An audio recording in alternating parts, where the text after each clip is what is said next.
Acho que o momento é bastante oportuno, né, para trazer o assunto sobre tributação de investimentos offshore ou de investimentos internacionais, como preferirem. A gente teve aí no ano passado uma alteração de legislação bem significante, e a gente está exatamente nesse período, né, de apuração, né, digamos, de imposto de renda do ano passado. Ah, e eu tenho, né, nesse dia a dia, muito comum me deparado com vários questionamentos dos nossos clientes, dos nossos parceiros. Tenho participado de muitas reuniões com o pessoal da XP, com advogados, com bancas, e tem a quantidade de dúvidas ainda é tremenda, porque vai ser o primeiro ano de ajuste, e eu acho que por isso trouxe uma obrigação muito forte para a gente de tentar disseminar o mais possível essa informação, tá? Trazer informação, eu acho que muita coisa ainda tem de ser explicada, tem muita coisa ainda que vai depender de um entendimento aí no caso da Receita Federal, o Q&A da Receita Federal, acho que é um dos mais populares hoje em dia né, na internet, eu te diria. E é por isso que a gente está trazendo hoje aqui o Gabriel Campoy, que é Health Planner aqui na XP, sócio da XP também, que tem uma vasta experiência no assunto, e eu queria dividir aqui com ele. Acho que a gente quer tentar fazer uma conversa bastante produtiva, né? Eu sei que vocês têm dúvidas do âmbito pessoal, a gente vai trazer. Eu já tenho aqui pelo menos umas 470 perguntas para fazer para ele, né? E a gente eu vou tentar dividir o meu tempo com vocês, tá? Eu vou passar a palavra para ele aqui, já agradecendo imensamente pela participação e pelo tempo. Obrigado, Adriano. Bom dia a todos. Prazer receber vocês aqui na XP. Para quem vem pela primeira vez, espero que gostem das nossas instalações aqui, essa é a nossa matriz, nossa casa, e também a casa da Davos aqui, representado pelo Adriano, todo o time. Opa, nosso convidado especial aqui, gente. Bom dia, Guilherme. Tudo bem? Tudo bem? Desculpa atrapalhar aqui. Tudo bem, você? Bom dia, tudo Tudo bem? bem. Bom, gente, me sequestraram aqui na recepção da empresa. Só vim dar um alô e as boas-vindas a todos vocês e dizer que eu estou super otimista com o Brasil, tá? Eu sei que a despeito da... Bom, não sei se o tom aqui está otimista, espero que esteja, né? Tá, que bom, que bom, que bom. Mas, assim, a despeito da imprensa e etc., eu estou super construtivo economicamente com o Brasil. A gente vive uma fase muito boa, né?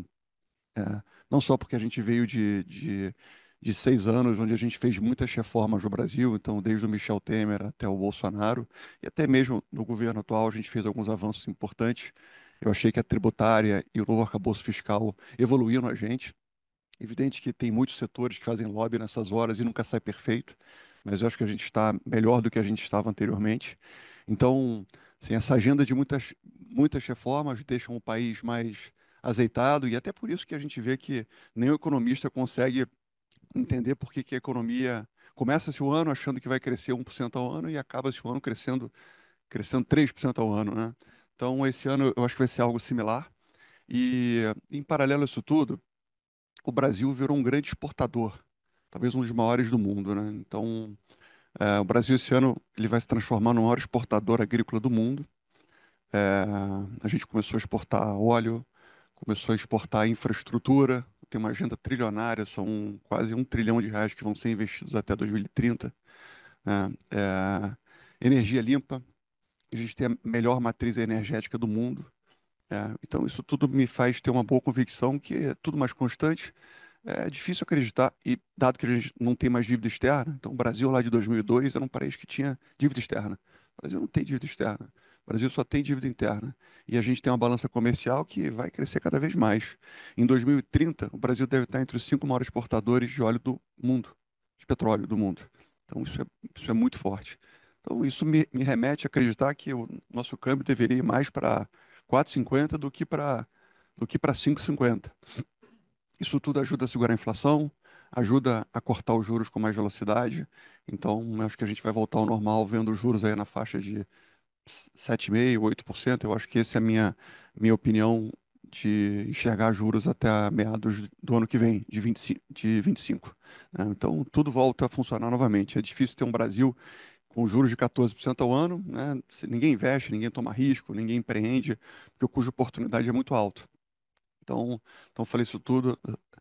aqui só para dizer que as coisas vão dar certo e a gente tem que continuar acreditando no Brasil, mas não é um tom, não é discurso de empreendedor, né? Porque empreendedor é sempre otimista, é um discurso com os pés no chão mesmo. E eu vejo a gente com um ciclo muito mais similar com 2002. Eu não sei se você sabe, mas de 2002 a 2010, a nossa economia cresceu na média 3,6% ao ano, no período Lula. E a gente teve uma bolsa que se valorizou em dólar mais de 8 vezes. Mais de 8 vezes. Contra um S&P que se valorizou 50%. Ou seja, a nossa bolsa se valorizou mais de 15 vezes mais do que a bolsa americana. Era um ciclo semelhante, commodity, o Brasil ajustando as contas externas e assim por diante. E nesses últimos 14 anos, a nossa bolsa em dólar caiu 60%, acho que em torno disso, 60%, 70%. Ou seja, a gente teve um ciclo de longo prazo, durante 8 anos, onde o Brasil se valorizou 800%, e de 2010 até o presente, desvalorizou 70%. Eu acredito que as coisas são cíclicas mesmo.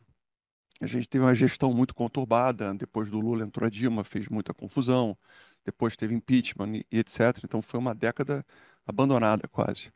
E eu vejo a gente voltando muito mais ao cenário lá de trás. Então é hora de acreditar no Brasil e fazer a coisa acontecer, gente. Bom, acabei falando demais, gente. Ó, um abraço. Um abraço, abraço, gente. Aí. Bom, vamos lá. Não tive tempo de apresentar, mas Guilherme Benchimol, nosso sócio fundador, responsável por tudo isso que a XP virou, né? Depois de 20 anos aí de existência. Então, uma oportunidade bem legal aqui para dar um oi para a gente, né? Mas vamos lá, acho que puxando um pouco o otimismo aqui do Guilherme, e eu também sou bastante otimista, apesar de falar de tributário, né, direito tributário, imposto, que é um tema muito chato, que às vezes incomoda muita gente, né? Dificilmente a notícia é boa, né? Dificilmente a gente está aqui para falar que o imposto caiu. Muitas vezes a gente vem para falar que o imposto vai subir. Mas hoje a gente tem boas notícias, tá? Existem várias mudanças legislativas que aconteceram de 2023 para 2024. A gente hoje vai focar mais no offshore, porque tem muita coisa para falar aqui para vocês. A gente está num momento de declaração de Banco Central, declaração de imposto de renda, várias dúvidas acontecendo. Ontem a gente estava batendo um papo aqui com o Adriano, espero que eu consiga responder as 470, talvez.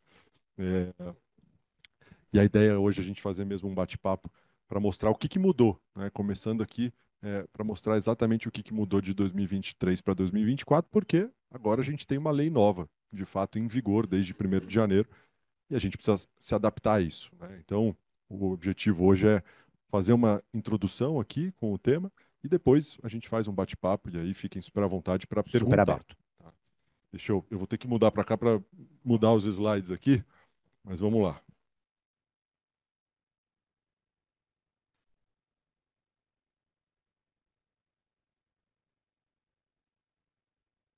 Ah, se estiver funcionando, é que eu não sei se ele conecta no meu.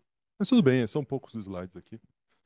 Pessoal, aqui o primeiro slide que eu trouxe para vocês é para mostrar exatamente como era e como ficou, né? Acho que a gente já está do lado de lá do quadro, mas é bom ter um comparativo aqui, às vezes, para a gente entender qual que foi a essência dessa discussão de offshore, por que a gente mudou a legislação e como é que ficou, né? Basicamente, o Brasil, como era até 2023, um dos poucos países do mundo, pelo menos do mundo desenvolvido, que não tinha uma regra de tributação periódica dos lucros obtidos ali através de estruturas em paraísos fiscais, que é o que a gente conhece como offshore ou como Private Investment Company, um nome um pouquinho mais bonito, mas é a mesma coisa, né? Uma companhia. Obrigado. Tá, obrigado. É, e aí, uma pressão muito forte de OCDE, basicamente, para que a gente tivesse um assento permanente, uma cadeira ali, para poder participar desse fórum. Existe essa exigência de que a legislação tributária seja ajustada para impedir o que a gente chama no direito tributário de diferimento fiscal. É uma palavra bonita aqui de postergar o pagamento do imposto só para o dia em que houver efetivamente a distribuição desses lucros.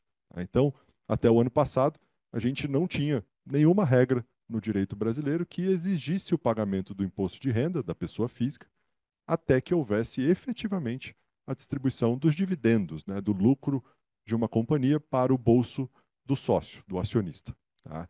E esse dividendo que é isento no Brasil, desde 96, nunca foi isento para companhias estrangeiras que distribuam para residentes fiscais brasileiros. Então, quando eu faço um investimento no exterior através de uma companhia offshore, eu estou falando basicamente de uma estrutura em que eu me tornei sócio daquela companhia, que vai ter as suas receitas, as suas despesas, no final do exercício vai apurar o lucro, e esse lucro só é tributado, só era tributado até o ano passado, quando efetivamente distribuído para a pessoa física. Assim que a gente viveu durante aí muitas décadas, até que, de fato, tivemos a mudança de lei. Tá? Qual que era a alíquota? Né? A alíquota, pouca gente pagava, né? Mas a alíquota era de 27,5%, tabela progressiva chegando até 27,5%, que é o que a gente conhece como carnê-leão. Tá? Por que a gente não tinha muito hábito de tributar isso? Porque conceitualmente o dinheiro que vai para fora, né, o dinheiro que faz parte aqui da alocação no exterior, dificilmente volta. Né? A gente não vê muito esse caminho de volta, a gente vê muito a saída, né? A diversificação, a proteção patrimonial, investimento em moeda forte, né, proteção contra câmbio. Então é difícil trazer de volta. Claro que tem casos e casos, mas a gente não costumava enxergar aqui o pagamento efetivo desses 27,5% sobre o lucro, né, que é uma alíquota bastante alta, né, quase um terço do rendimento seria tributado, porque, de novo, existia o diferimento fiscal. Enquanto o lucro estava preso ali dentro do balanço da minha offshore, não tinha imposto e isso poderia ser reinvestido. Pessoas físicas que investiam diretamente, sem nenhum tipo de estrutura, aí tinham uma vida bem complicada, né, bastante complexa. Não sei quem já experimentou aqui, mas havia necessidade de apurar o imposto de renda todos os meses em que você tivesse ganhos e rendimentos acontecendo na carteira, mesmo sem trazer de volta. Né? Essa dúvida ela surgia bastante. Eu só tenho que pagar o imposto quando eu trago de volta o dinheiro? Não. Na visão do fisco aqui, principalmente, é o que a gente chama de disponibilidade. A disponibilidade é quando eu tenho a renda, quando eu tenho o ganho de capital, mesmo que lá fora. O efeito do câmbio não importa para fins de cobrança do imposto de renda. O câmbio ele vai ser tratado ali para fins de IOF, para fins de variação cambial, algo do tipo. Mas toda vez que eu tinha uma alienação de um ativo, um resgate, recebimento de juros, dividendos, qualquer coisa que acontecesse, o efeito caixa mesmo na minha pessoa física lá fora, já me trazia a obrigação de apurar o DARF e pagar esse DARF no mês subsequente, o que dá muito trabalho, né? Dá bastante trabalho. Pensem numa carteira que tem vários ativos, com vários vencimentos diferentes. Isso era bastante complexo. E aqui é onde a gente tem algumas notícias boas, tá? Como ficou, né? Do lado de lá agora, depois a gente vai passar um pouquinho mais no detalhe, mas basicamente a Lei 14.754, que é uma lei aprovada no final de dezembro, né? Depois de bastante discussão no Congresso, isso é oriundo da MP 1173, que foi uma medida provisória que nasceu lá em 1º de maio, no Dia do Trabalho. Lá a gente teve a surpresa, eu lembro que era um sábado à noite, No apagar das luzes, no né? apagar das luzes, no meio do feriado, é, que trouxe a ideia de tributar as companhias offshores. Eles chamam agora de entidade controlada. Tá? Esse é o termo técnico da lei. Entidade controlada nada mais é do que uma pessoa jurídica, basicamente, em que eu controlo. Eu tenho mais de 50% de participação no capital social, ou por algum arranjo societário, um acordo de sócios, um direito de voto, algo do tipo, eu também consigo ter o controle das decisões que são tomadas ali naquela empresa. Isso é o conceito de uma entidade controlada. Para essa finalidade aqui, tem duas entidades controladas que entram na regra da tributação anual. Primeiro, todas as que estiverem localizadas em paraísos fiscais, tá? Então, está localizado num país que não tributa a renda ou tributa a renda numa alíquota inferior a 20%, esse é o conceito basicamente de um paraíso fiscal, ou aquelas que ainda que estejam fora de um paraíso fiscal, tenham renda preponderantemente passiva. Se a gente olhar o balanço ali, a receita total, o faturamento dessa empresa, e a origem desse faturamento é juros, ganho de capital, dividendo, aluguel, tudo que não tem uma atividade operacional, é o conceito de renda passiva. Então, dois testes aqui para a gente fazer. Se eu sou controlador de uma empresa, tenho mais de 50% no exterior, se essa empresa está localizada em paraíso fiscal, ou se, ainda que não esteja, se a renda preponderante dela é passiva. Nessas 3 hipóteses, a gente entra na regra nova. Tá? Dá para fugir disso? Ficou difícil. Né? A gente tinha uma expectativa que a regra viesse só para paraísos fiscais. E aí uma das ideias que a gente discutia é, legal, então vamos buscar outra jurisdição que não seja um paraíso fiscal. A gente olhou o Uruguai, olhamos Canadá, UK, tem uma série de jurisdições com regras favoráveis, claro, não adianta mudar para um lugar onde o imposto é mais alto, né? Mas, infelizmente, essa porta também acabou fechando. E a gente agora tem uma regra que vale também para empresas fora de paraíso fiscal. Tá? Controle, né, definido como participação acima de 50%. E aí a gente tem todas as novidades que eu vou falar aqui hoje, transparência, opaco, atualização, paga ou não 8%, como é que fica a variação cambial. Aí a gente vai entrar mais a fundo, mas só para fazer um comparativo aqui para vocês. Tá? E, começando até pelo tema que talvez seja de interesse aqui de grande parte, deixa eu só passar aqui. A pessoa física, né, antes de entrar na regra do offshore, a gente tem visto muito interesse agora pela conta de pessoa física mesmo. Né? Pessoas que agora têm mais conforto de partir para um investimento no exterior, até porque está mais fácil investir lá fora. Né? O Sem Adriano dúvida. pode falar muito melhor do que eu. A gente tem conta global, cartão, multimoeda. Você tem uma demanda câmbio muito forte fácil. e uma dezena de opções. O que era mais difícil no passado, né? Abrir conta em bancos americanos, bancos suíços, tinha custo alto, um tratamento mais engessado. Hoje não, hoje eu faço tudo pelo aplicativo, consigo ver em dólar, em reais, então Que facilitou basicamente bem. era limitado aos private bankings, né? Hoje em Exatamente. dia o acesso é muito mais Muito mais amplo. fácil. Né? E a regra tributária mudou bem. Né? Aqui a gente tem uma nova regra. Agora, esse slide aqui mostra o que vale a partir de 2024, né? A partir de 1º de janeiro de 2024. E, basicamente, quando a pessoa física, que é residente no Brasil, isso é importante, tá? Estou falando de todo mundo que tem a residência fiscal no Brasil. Se a residência fiscal for em outro país, a regra é diferente, tá? Mas todas as pessoas físicas residentes aqui que tenham investimentos no exterior diretamente, né, uma conta no próprio CPF, agora passam a ter uma regra tributária bastante interessante. Pago 15% de imposto, a alíquota fixa, tá? Antes a gente tinha uma alíquota que era a escadinha, subia até 22,5%. Agora essa alíquota diminuiu, ela é 15% fixa. E pagando uma vez por ano, não mais mês a mês. Tá? Então aquela necessidade de gerar o DARF e pagar todos os meses acabou. Tá? Ela ainda é uma renda tributável, ela ainda vai ser uma renda apurada todos os meses, porém o pagamento acontece só uma vez na entrega da declaração do IR lá de 2025, tá? Não é agora. Esse IR de 2024, ele é referente ao ano calendário de 2023, na regra antiga. Tá? Então, quem teve ganhos no ano de 23 já deveria ter tributado isso durante o ano calendário, pessoa física, tá? Não estou falando de offshore. Mas os ganhos gerados a partir de 1º de janeiro, ganhos ou rendimentos, agora já entram na regra nova. Se eu tive um rendimento em janeiro, eu não preciso mais pagar o DARF em fevereiro. Eu só vou pagar o DARF referente a esse ganho lá em abril ou maio de 2025, quando for a entrega do IR referente ao ano de 24. Tá? Então, deu um alívio aqui, né? Acho que melhorou bem a situação. A questão de administração e de gestão, ela ficou simplificada a partir deste ano, tá? Anteriormente, você tinha uma administração que envolvia particularmente, talvez, um contador, um advogado tributário, para fazer essa apuração, e ela se dava exatamente, o fato gerador era, né, a disponibilidade da renda.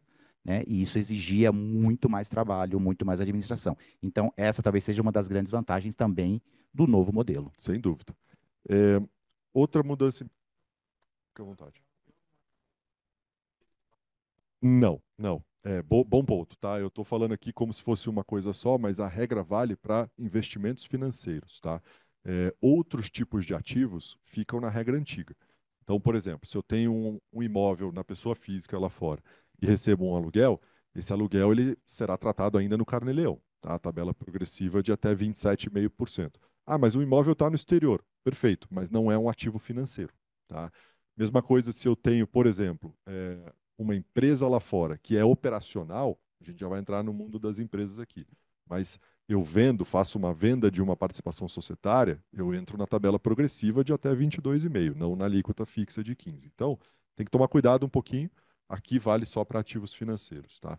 E o conceito de ativo financeiro também foi super bem definido, tá? Agora a gente tem uma série de esclarecimentos, inclusive, de criptoativos que não eram previstos, tá? E agora são previstos na lei como ativo financeiro. Seguros internacionais, apesar de ter uma discussão se eu posso ou não contratar um seguro no exterior, mas se eles estão atrelados a investimentos, eles também são tratados como ativos financeiros, e uma série de outras coisas, né, que a gente já conhecia, ações, fundos, títulos de renda fixa, públicos, privados, etc. Isso aqui já tá bem tranquilo. Como que fica a história da variação cambial, né? Aqui é onde a coisa começa a apertar um pouquinho, né? Puxa, mas eu tenho origem em reais, eu tenho origem em moeda estrangeira, eu pago na variação cambial ou eu apuro em moeda estrangeira? Tinha uma série de dúvidas até o ano passado, porque a regra era muito complexa. Essa é a verdade. A gente tinha uma divisão separados exatamente pela origem, como era feita a apuração tributária, tá? O que que é origem? A origem é da onde eu ganhei o dinheiro que me gerou a oportunidade de fazer aquele investimento. Qual que foi o rendimento que eu tive para poder comprar aquele ativo no exterior? Se o meu rendimento veio de uma fonte brasileira, e aí eu faço uma operação de câmbio, a minha origem é em reais. E aí eu sempre vou apurar o ganho ou o rendimento em reais, incluindo a variação cambial. Se eu tive uma origem em moeda estrangeira, né, vamos imaginar que eu recebi um bônus no exterior, sou executivo de uma multinacional, uma parte da minha remuneração veio no exterior. Ou vamos imaginar que eu tenho um imóvel alugado no exterior, recebi um aluguel no exterior. Ou Stock seja, option, por exemplo. um stock option, exatamente. Uma herança, né? Esse tema é um pouco polêmico, vamos falar, mas também, na minha visão, deveria ser uma origem estrangeira. Até o ano passado, isso era fundamental. Por quê? Porque aí era o caso onde a variação cambial não entra na conta, tá? A gente tinha uma isenção sobre variação cambial para quem tinha origem em moeda estrangeira. Essa isenção foi revogada, tá? Então, a partir de 1º de janeiro, tanto faz a sua origem. Literalmente, tanto faz a sua origem. Se você ganhou dinheiro fora, ou se você ganhou dinheiro no Brasil e mandou para fora para fazer investimentos no exterior, a gente sempre vai apurar o imposto em reais, incluindo o ganho de variação cambial, tá? Isso vale para pessoa física e também vai valer para quem tem offshore. Já vamos falar um pouquinho. Aqui no caso de offshore, aí a gente tem formas diferentes de apurar. Mas na pessoa física aqui, o ganho cambial entra na conta, tá? Então, vai fazer parte. E aí, dando um exemplo muito simples, né? Se eu comprei lá cotas de um fundo e paguei R$ 100 por aquele ativo, que valia, por exemplo, US$ 50, vamos imaginar que o câmbio era 2 para 1, né? E aí, na hora do resgate, esse mesmo ativo ainda vale US$ 50, não teve valorização em moeda estrangeira, mas o câmbio foi para 5, ou seja, R$ 100 virou provavelmente R$ 500 na hora do resgate. Eu tive um ganho cambial e não tive um ganho em moeda estrangeira. Nesse caso, eu pago o imposto, tá? Então, a variação cambial entra na conta, tá? Estou dando um exemplo bem drástico aqui para vocês, mas só para tentar facilitar o entendimento. Aí que tá, né? Apesar disso, o governo está dando uma última chance para quem tem ainda a origem em moeda estrangeira, que é a história da atualização, tá? Aqui é um regime opcional, né? O governo pensa talvez em arrecadar uma fatia do bolo na largada aqui, que seria cobrar 8% sobre um ganho de capital presumido, né, fictício. Eu não preciso vender os ativos, é só uma apuração é, conceitual para quem quiser fazer a atualização. O que que é isso? Tá? Aí é a primeira decisão que a gente precisa tomar agora até o dia 31 de maio, que é justamente atualizar ou não o. Tá vazando meu áudio. Atualizar ou não o valor dos ativos na minha declaração de imposto de renda. Então, no mesmo exemplo que eu acabei dando, né? Eu comprei lá um ativo, na época o dólar a 2, está na meu imposto de renda por R$ 100, porque eu não sou obrigado, não devo, na verdade, atualizar antes de um resgate que me tenha configurado ali o ganho. Aqui, a gente pode atualizar, agora tem essa opção, e a diferença, né, o ganho de capital, que nesse exemplo que eu dei seria a diferença de 500 para 100, né, 400 de ganho, eu pago 8% em cima disso ao invés de 15%. Né? Então, parece, de alguma maneira, um desconto interessante para quem provavelmente pretende usar o dinheiro, né? Porque é o que eu tenho falado. Pagar 8% agora faz sentido? Depende muito, né? Depende do seu horizonte de tempo. Se eu não quero vender o ativo, se eu não vou usar o dinheiro, se eu vou continuar diferindo, não faz muito sentido pagar 8% agora. Agora, tem casos que a gente está vendo pessoas querendo trazer um pedaço de volta. Aí talvez faça sentido pagar os 8% e aí o dinheiro está tributado, né? Ele pode ser repatriado. Eu acho que é exatamente essa a questão, tanto na pessoa física quanto na pessoa, né, na offshore, é o fato de adiantar imposto, né? Eu acho que todo mundo está se perguntando, ah, não é comum, né? E realmente entender se isso, vamos dizer, é um waiver, né? Um desconto que você está recebendo, efetivamente, né, na tabela, em termos de pagamento, de recolhimento no futuro. Ah, tem que entender muito bem o quadro como um todo, o cenário, para poder fazer cálculo. E também tem uma questão muito forte que acho que eu queria ressaltar, é a questão de horizonte. Né? Você tem uma necessidade, eu pretendo utilizar esse recurso, trazer esse recurso no médio prazo, isso, você tem que estar com isso bem na cabeça ou bem agendado, porque talvez, eu te diria que a maioria dos casos, talvez esteja optando por não fazer a atualização.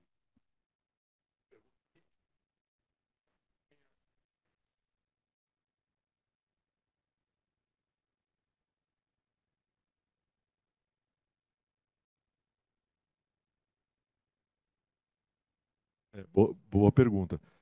Não, não tem nenhuma previsão nesse sentido de ter que pagar o imposto de saída, né? Alguns países têm esse tipo de coisa, Estados Unidos é um exemplo, você tem lá o imposto de saída. O Brasil ainda não tem esse tipo de coisa, né? Até não gosto muito de falar alto, porque às vezes vira ideia boa, né? A gente falou tanto de previdência, né? No fim, eles mudaram a regra da previdência, né? Aqui é um outro exemplo que a gente tem que ficar um pouco debaixo do radar. Mas, a princípio, não. Esse é um exemplo que não faz sentido a atualização, né? Mudança de residência fiscal. Por que eu vou pagar 8% sobre todo o meu estoque ali de ativos financeiros, se eu posso, ou se eu pretendo, né, fazer uma saída definitiva em que eu não sou exigido em termos tributários, né? Claro que tem outras questões envolvidas na saída definitiva, né? Mudança de fato de permanência, né? Mas se for uma vontade, não faz muito sentido pagar os 8. Quando que faz sentido, né? Aqui tem um exemplo interessante. Quando tem origem em moeda estrangeira. Por quê? Porque para quem tem origem em moeda estrangeira, essa é a última chance de usar a isenção da variação cambial. Na atualização, está previsto ali que eu faço a atualização em moeda estrangeira para quem tem origem em moeda estrangeira. Portanto, eu vou corrigir no meu IR em reais, mas eu só pago os 8% sobre o ganho em moeda estrangeira. Nesse exemplo que eu dei, eu não teria imposto, né? Por quê? Porque o meu ativo ele continua em moeda estrangeira valendo a mesma coisa. Eu comprei por US$ 50, ele vale US$ 50, ou seja, meu ganho é zero em moeda estrangeira. Mas em reais, eu saí de R$ 100 para 500, eu tive uma variação cambial grande.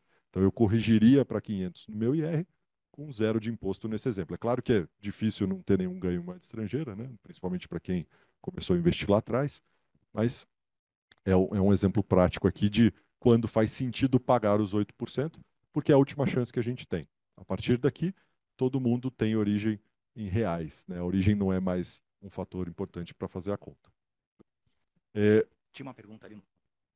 Sim, claro. A partir de agora, tiver sempre vai ser pela variação. Sempre. Uhum. Não tem mais diferença. Tá? Não tem mais diferença. A gente vai ter que saber o seu custo de aquisição em reais, quanto você pagou por aquele ativo em reais, normalmente atrelado ao câmbio, né? Ou se eu já usei um dinheiro lá fora, eu tenho que saber o meu câmbio médio histórico, e eu tenho que saber o preço de venda na hora do resgate ou da distribuição, qualquer que seja meu rendimento, eu tenho que saber o meu preço de venda daquele ativo em reais, portanto, incluindo a variação cambial entre uma data e outra.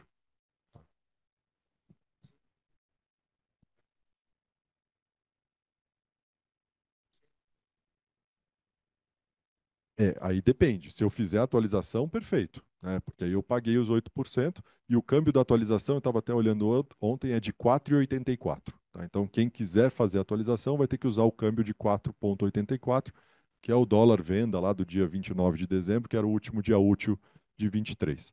Agora, quem não fizer a atualização, continua com o mesmo câmbio médio histórico, tá? Que é o seu custo histórico de atualização. Quando tiver a venda, aí eu comparo uma coisa com a outra. Pessoa física? Só para dar aqui Tá. Eles vão entrar na regra nova, tá? Tá bom. A gente tem uma pergunta, só preciso repetir aqui para a turma que está online ouvir também.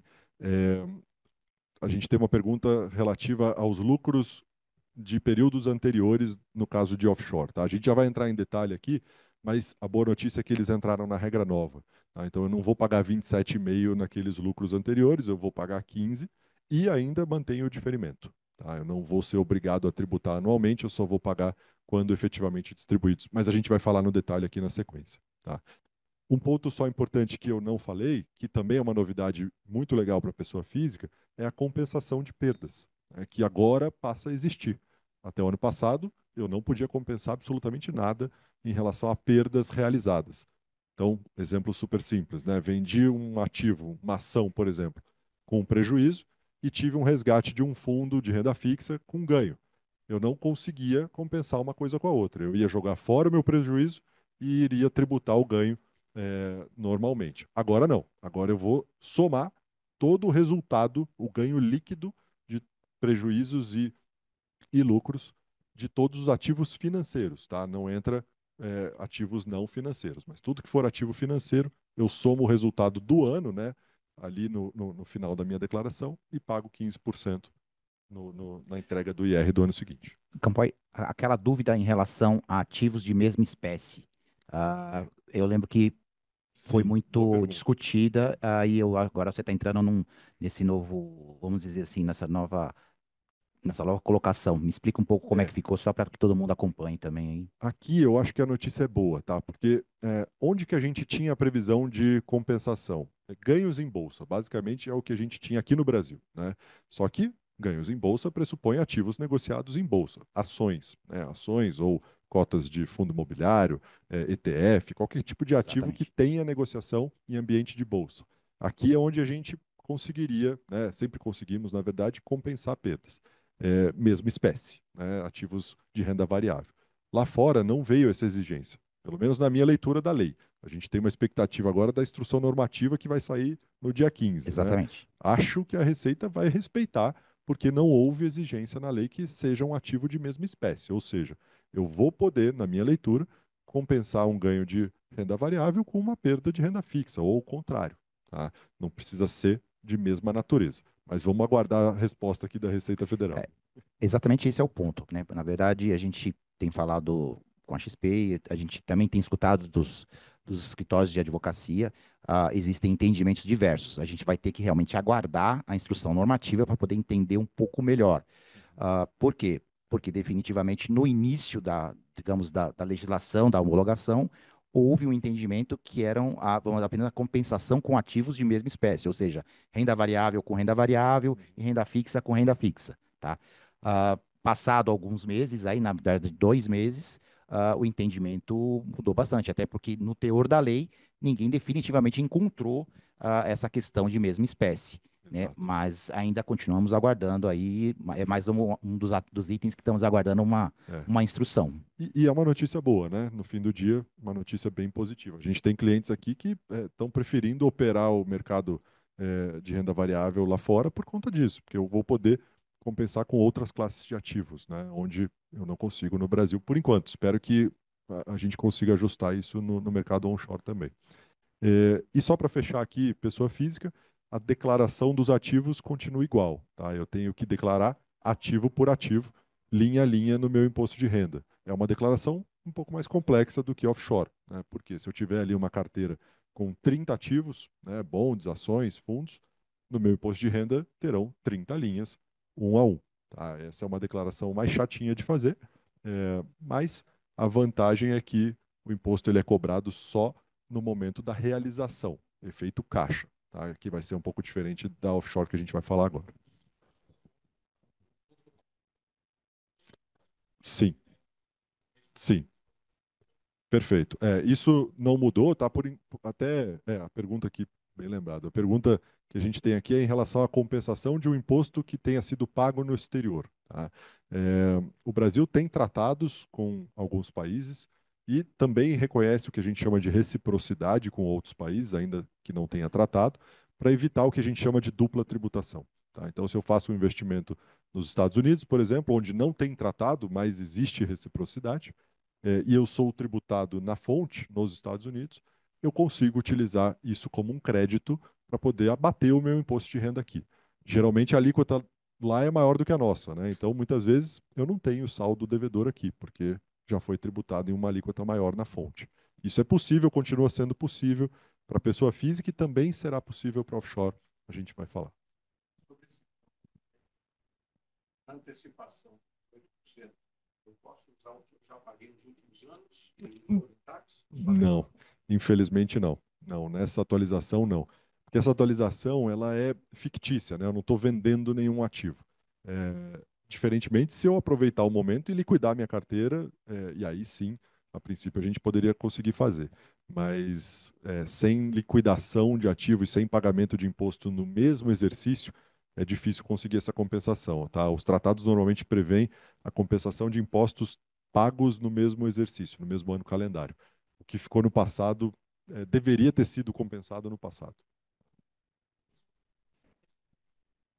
Aqui pessoa física, tá? Forma de declaração, pessoa física declara linha a linha, o que é uma declaração mais complexa, mas é a forma onde eu fico tributado no regime de caixa.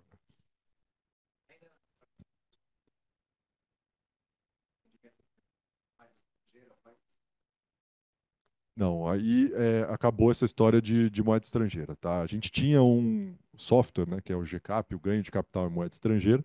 Eles estão provavelmente, aliás, hoje saiu o programa de declaração de IR, tá? A Receita fez uma live ontem para falar sobre novidades e muito provavelmente esse software vai ser extinto para o ano que vem. No ano passado tinha diferença, então eu imagino que ele seja mantido para esse ano. Mas para o ano que vem, onde a gente declara o que acontece em 24, aí não faz mais diferença a origem da moeda, então imagino que o ganho de capital, o programa vai ser um só, que é o ganho de capital, o GCAP, que a gente já conhece. Bem? Pessoal, com isso a gente fecha aqui o tema de pessoa física. Fica à vontade. Fica à vontade. Tem também um offshore. Se ele tiver ganhos e perdas, ele pode compensar entre. Pode, pode. Aqui é uma estrutura dupla, né? Eu tenho casos em que a pessoa tem uma conta PF e tem também uma estrutura offshore. A regra de compensação é super bacana, né? Eu posso compensar tudo que eu tenho na pessoa física e se sobrar prejuízo, se eu tive uma carteira que ainda sobrou prejuízo na pessoa física, eu carrego esse prejuízo para compensar eventualmente o lucro que eu tenha tido na estrutura offshore. Então, bem interessante também. Legal, vamos lá. Tá funcionando? Joia. Bom, agora entrando um pouquinho aqui no mundo offshore, né? O desenho, basicamente, tem uma pequena diferença aqui, que é o que a gente chama de entidade controlada, o novo termo técnico, nada mais do que offshore que a gente já conhecia. Tá? Falei um pouquinho aqui sobre o conceito de entidade controlada, né? Então, localizadas em paraísos fiscais ou que tenham renda passiva, né, preponderante, e a gente tem uma nova regra de tributação dos lucros apurados a partir de 1º de janeiro de 24. Esse ponto é fundamental, tá? Por quê? A regra para quem tinha, né, ou tem fundos exclusivos no Brasil foi diferente. Em relação ao estoque, né? A gente teve uma necessidade nos fundos exclusivos, uma exigência, de pagar o imposto sobre os lucros que estavam acumulados nas estruturas de fundos exclusivos. Tem uma discussão jurídica se pode ou não fazer isso, tributar o passado, mas fato é que aconteceu e foi numa alíquota de 8%, então eu não vi muitos clientes reclamando, a grande maioria acabou pagando os 8% nos fundos exclusivos. Aqui foi diferente. Aqui a lei preservou o passado. De fato, o lucro acumulado até 2023 no balanço da offshore, ele não entra na regra nova de tributação anual. Tá? Então, o balanço que está sendo feito agora, referente aos lucros de 2023, ele é importantíssimo. Por quê? Porque é onde a gente vai demonstrar o estoque que vai ficar preservado, inclusive para frente. Né? Lá no balanço do ano que vem, eu vou ter que ter duas linhas: lucros acumulados antes de 31 de dezembro de 2023, esse é o meu estoque que fica preservado, e lucros acumulados a partir de 1º de janeiro de 2024, que entram na regra nova. Tá? Então, quem montou offshore há alguns anos atrás, quem carrega um lucro expressivo no balanço, precisa estar muito atento ao balanço que está sendo feito agora, porque ele tem que estar preciso, ele tem que demonstrar o meu lucro acumulado, que vai ser o meu estoque que fica preservado e que não será tributado na regra nova. Portanto, eu continuo diferindo esse imposto sobre o passado. Aí que tá. A boa notícia é, se eu fizer distribuição do estoque, vamos imaginar que eu quero tirar ali US$ 100.000 da minha estrutura. Eu vou poder escolher, em princípio, da onde está saindo esses US$ 100.000, né? E eu tenho três opções. Agora eu tenho três opções. Lucro acumulado do passado, lucro acumulado corrente, a partir de 24, ou capital social. Também posso fazer aquela redução de capital que era muito praticada no passado, né? Se eu tiro do lucro passado ou do lucro corrente, 15%. A lei está prevendo a aplicação da alíquota nova, mesmo para uma distribuição de lucros apurados no passado.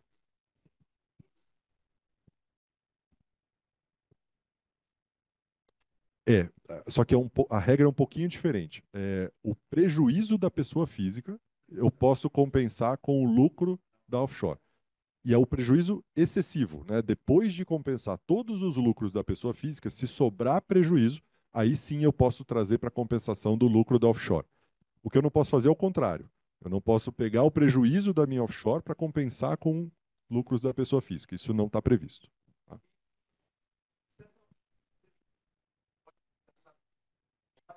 Não. A regra de compensação é prejuízos passados com lucros futuros. Tá? E a partir de 24 em diante. Se eu tinha prejuízo em 2023, eu infelizmente vou morrer com esse prejuízo. Desculpa, lucro em 23. Não, não compensa, tá? Agora, se eu tiver prejuízo em 24, eu vou carregar esse prejuízo para 25. Aí eu posso compensar. Vamos imaginar que eu tive US$ 100.000 de prejuízo no ano de 24, e aí em 25 eu tive US$ 150.000 de lucro. Eu vou compensar 100 lá em 25, vou compensar 100 com o meu estoque de prejuízo e vou tributar 50, que é o excedente. Tá? E assim por diante, tá? Não tem limite de prazo em relação à compensação. Se eu tiver prejuízos subsequentes, eu vou carregando isso para até o momento em que virar o resultado positivo.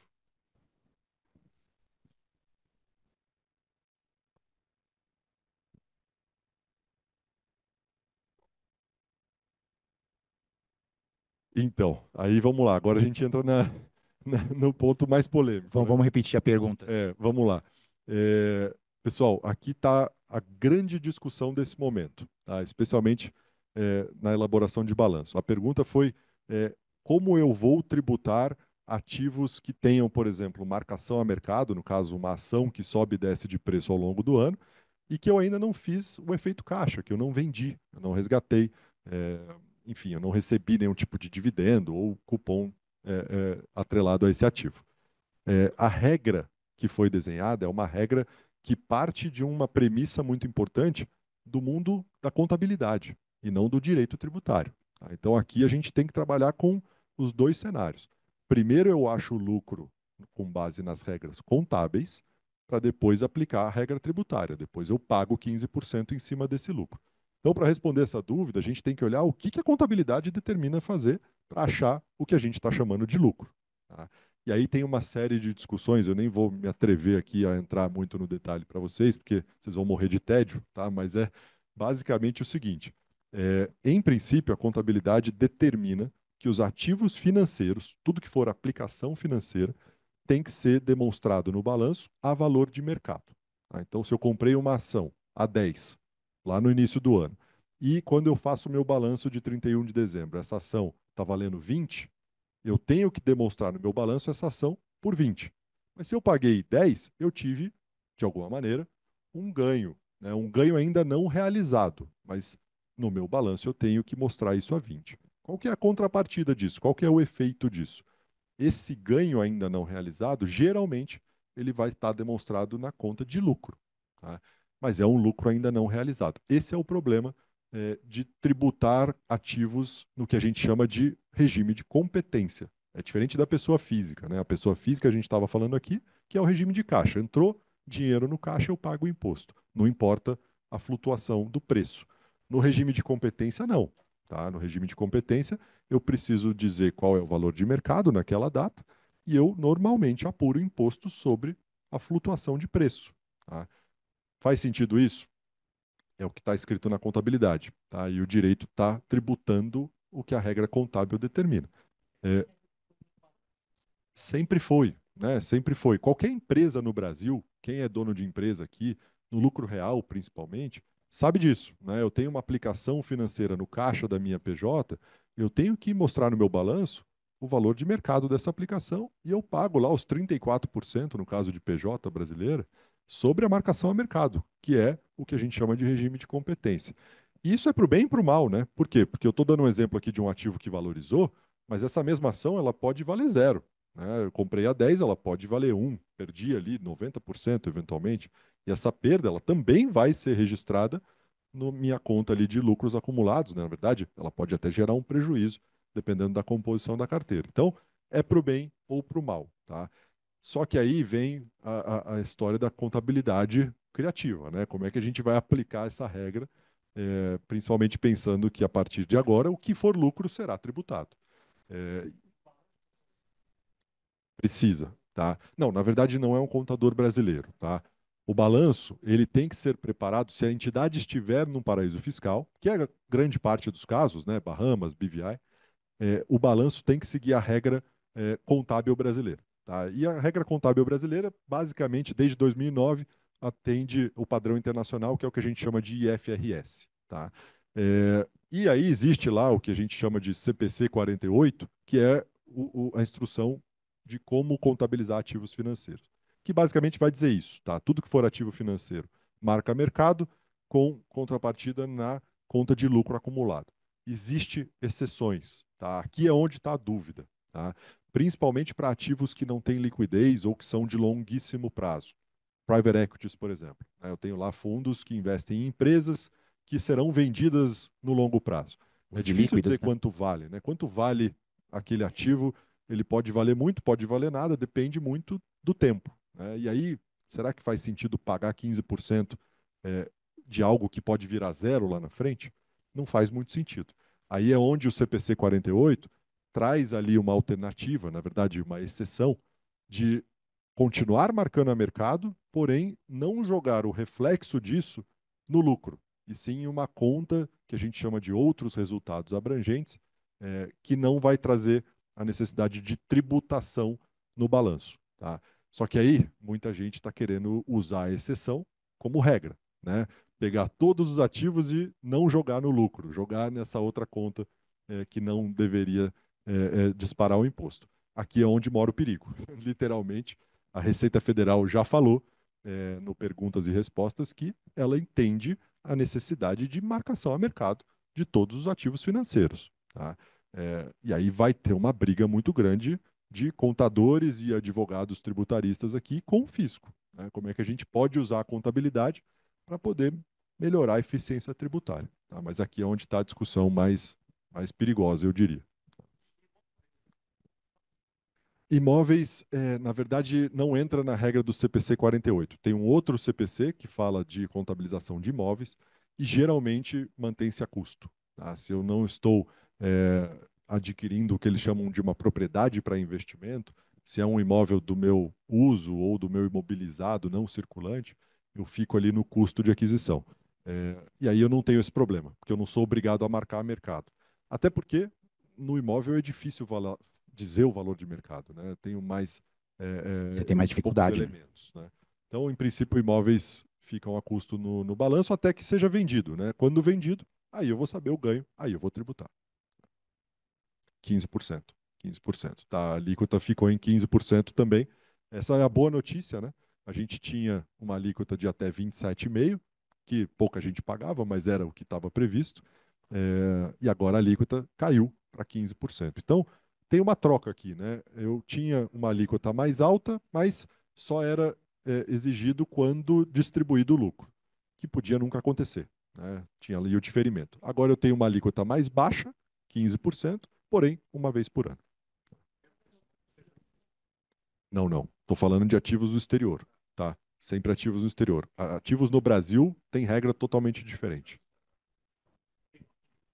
Aí a tributação acontece aqui de qualquer maneira, tá? Porque o vínculo ele é de propriedade. Então eu vou pagar a regra brasileira de ganho de capital, isso vai ser descontado do imposto que eu vou ter que apurar para não ter dupla tributação, tá?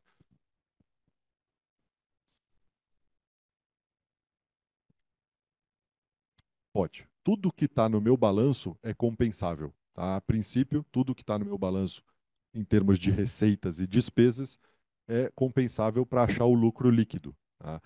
Agora, também tem cuidados aqui, né? Não posso usar o cartão de crédito da minha offshore para poder fazer Essa despesas é uma pergunta pessoais. recorrente. Essa é super recorrente. Faz sentido jogar uma despesa pessoal como despesa operacional para derrubar o meu lucro e pagar menos imposto? Não, né? Que é onde a gente não tem muita margem, né? Tudo que pode ser deduzido é aquilo que é uma despesa no interesse da companhia, do objeto social daquela empresa.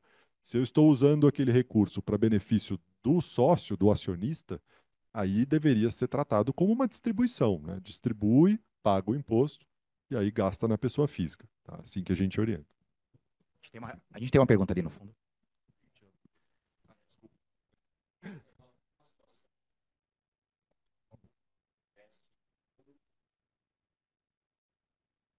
Uhum. Não necessariamente essas investidas, como é que fica nesse vai na vida, realmente valência para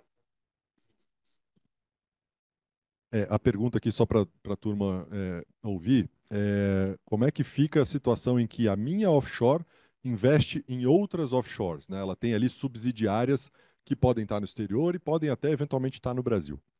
É um caso mais complexo, temos que olhar eventualmente a situação específica, mas o que a lei diz é basicamente o conceito de controlada direta e controlada indireta, tá? Então, o que que significa isso? A regra se aplica mesmo para as subsidiárias, em que eu tenha controle. Então, vou dar um exemplo aqui que acontece muito. Clientes que compram imóvel nos Estados Unidos. Nunca é bom comprar na pessoa física, porque os Estados Unidos tem lá um imposto de herança 10 vezes maior do que São Paulo, né? 40% contra 4%.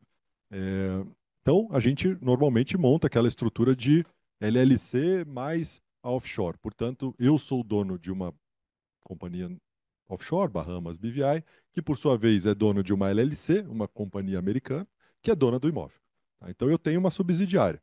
Como é que a lei está tratando isso? Basicamente como irmãs, tá? E não mais como mãe e filho. Eu tenho que olhar a mãe e a subsidiária como se elas fossem detidas diretamente pela pessoa física. Por quê? Porque eu controlo indiretamente todas as decisões que são tomadas, nesse meu exemplo, na LLC. Então, a apuração dos 15% ela é totalmente separada. Eu tenho que olhar o que aconteceu na offshore e ali eu pago 15%. Eu tenho que olhar o que aconteceu na subsidiária ou nas subsidiárias e apurar separadamente e pago também 15% no lucro de cada uma separadamente. Contabilmente, a gente sempre fez equivalência patrimonial, né? O que acontece embaixo é refletido no balanço de cima. A gente vai continuar fazendo, para fins contábeis, a equivalência patrimonial. Agora, para apuração do imposto, a equivalência patrimonial ela é excluída do lucro de cima, tá? Então, eu pago o imposto separadamente, entidade controlada direta e entidade controlada indireta, e aí a gente tem o tratamento como irmãs. Vamos lá.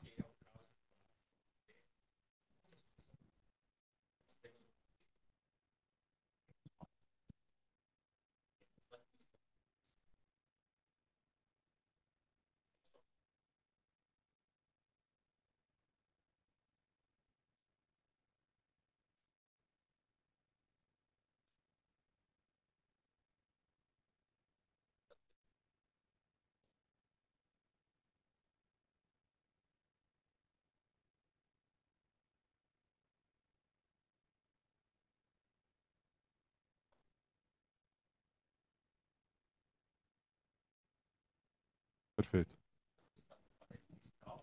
Tá. todo esse processo aqui, cascateamento, Uhum. Perfeito. Aqui, a princípio, você não está nessa regra, né? Porque se você não tem controle, ou de alguma maneira essa entidade não tem até renda passiva, a regra não se aplicaria. Tá? Depende aí de quem são os sócios. Se são todos irmãos, esse controle é avaliado em conjunto. Não importa se um tem 30%, outro 30% e outro 30%. Porque o vínculo afetivo faz com que a gente avalie o controle em conjunto. Agora, se os sócios não são partes relacionadas, não tem grau de parentesco,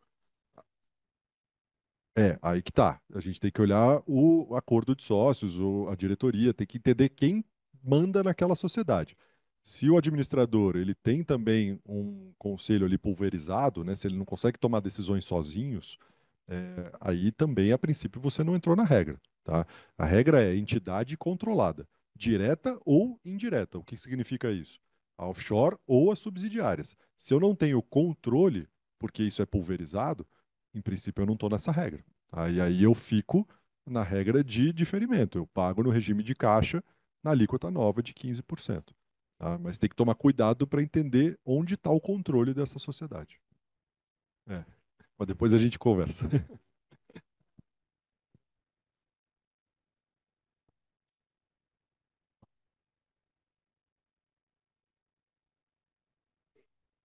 Aparece. Sim, sim, sim. Separadamente, tá? São resultados separados. Eu vou ter que tributar o lucro da offshore, excluindo a equivalência patrimonial que eu faço das subsidiárias, tá? Eu tenho que tirar isso, e aí eu tenho que olhar para baixo e tributar também o resultado de cada subsidiária. Não, eu vou ter que, para fins tributários, na verdade, o balanço é o mesmo, tá? O balanço vai ter lá a equivalência patrimonial, mas para pagar o imposto, eu tenho que olhar coisas separadas. Eu tenho que ver o lucro da offshore menos o que vem de equivalência patrimonial. Porque o que vem de equivalência patrimonial das subsidiárias vai ser tributado nas subsidiárias, como se elas fossem irmãs, se eu tivesse duas separadamente. E não compensa uma coisa com a outra, tá, gente? Não compensa. Se eu tiver lucro na offshore e prejuízo na subsidiária, eu não vou compensar uma coisa com a outra. Eu vou carregar o prejuízo nessa subsidiária até que ela se torne lucrativa. Aí sim eu compenso.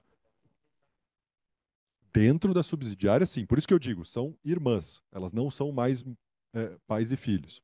Tá?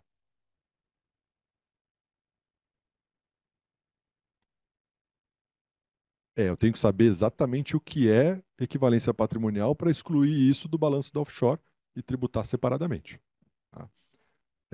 Aqui está uma sugestão, não, uma discussão que a gente tem com essas estruturas de LLCs e imóveis, né?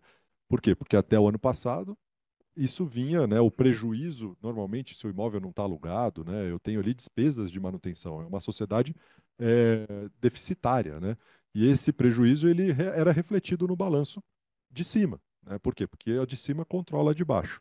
Agora eu não vou conseguir mais usar esse prejuízo dos imóveis que estão numa LLC, uma outra entidade, para poder abater os lucros, eventualmente, de uma offshore que tem ganhos financeiros. Tá? E aí surge a dúvida, né? Faz sentido ainda manter a LLC? Será que não faz mais sentido jogar o imóvel para offshore? E aí sim as despesas entram no balanço direto da offshore, e aí eu poderia eventualmente abater?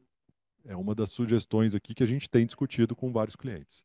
Mas aí também você tem outros, né, outras perguntas, outros quesitos que entram, por exemplo, a questão de sucessão do Sim, imóvel em exato. outras Questão de jurisdições, sucessão, o que precisa próprio ser discutido. tratamento do ganho de capital na venda do imóvel, né? Porque a regra pode ser diferente, porque o dono passou a ser um dono estrangeiro, né? Em paraíso Exatamente. fiscal. Então, tem várias coisas aqui para a gente olhar.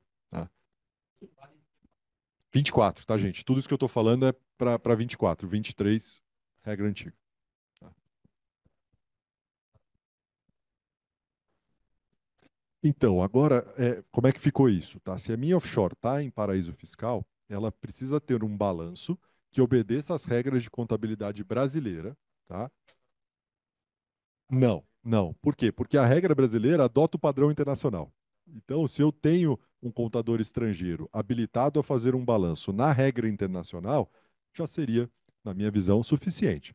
Alguns clientes têm preferido fazer o balanço com o seu contador no Brasil, né? Eu, Porque já faz o da holding ou já faz da empresa, vai fazer de mais uma entidade agora.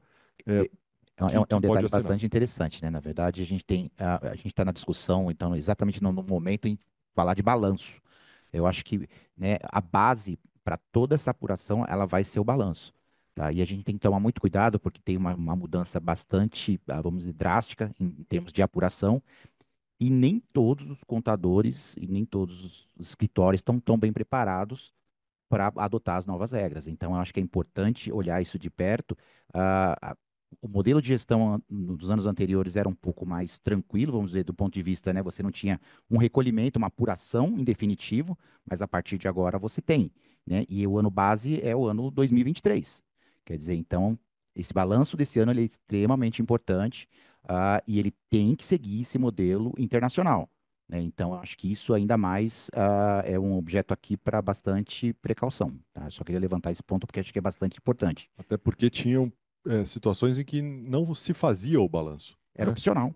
Agora a gente não vai ser obrigado a entregar o balanço, tá? Não existe essa necessidade, desde que não aconteça uma fiscalização, naturalmente. Mas é difícil saber o meu lucro na regra que está sendo exigida, sem ter um contador que possa fazer o balanço.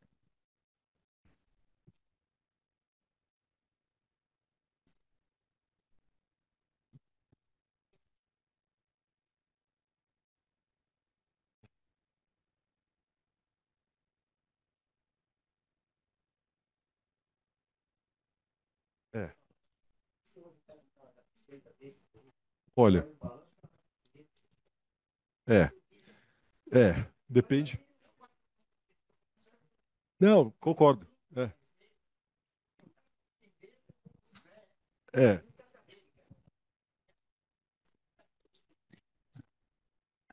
A pergunta, vamos repetir a pergunta aqui, Vamos acho lá.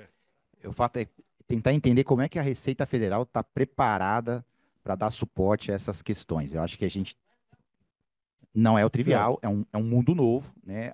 Existe uma contabilidade internacional, um entendimento internacional. Da mesma forma que eu posso falar que vocês, que nem todo contador aqui está preparado para isso, eu te diria que da mesma forma a Receita também está aprendendo muita coisa. Eu sem acho que dúvida, o sem Campoy está dúvida. vivenciando isso também muito de perto.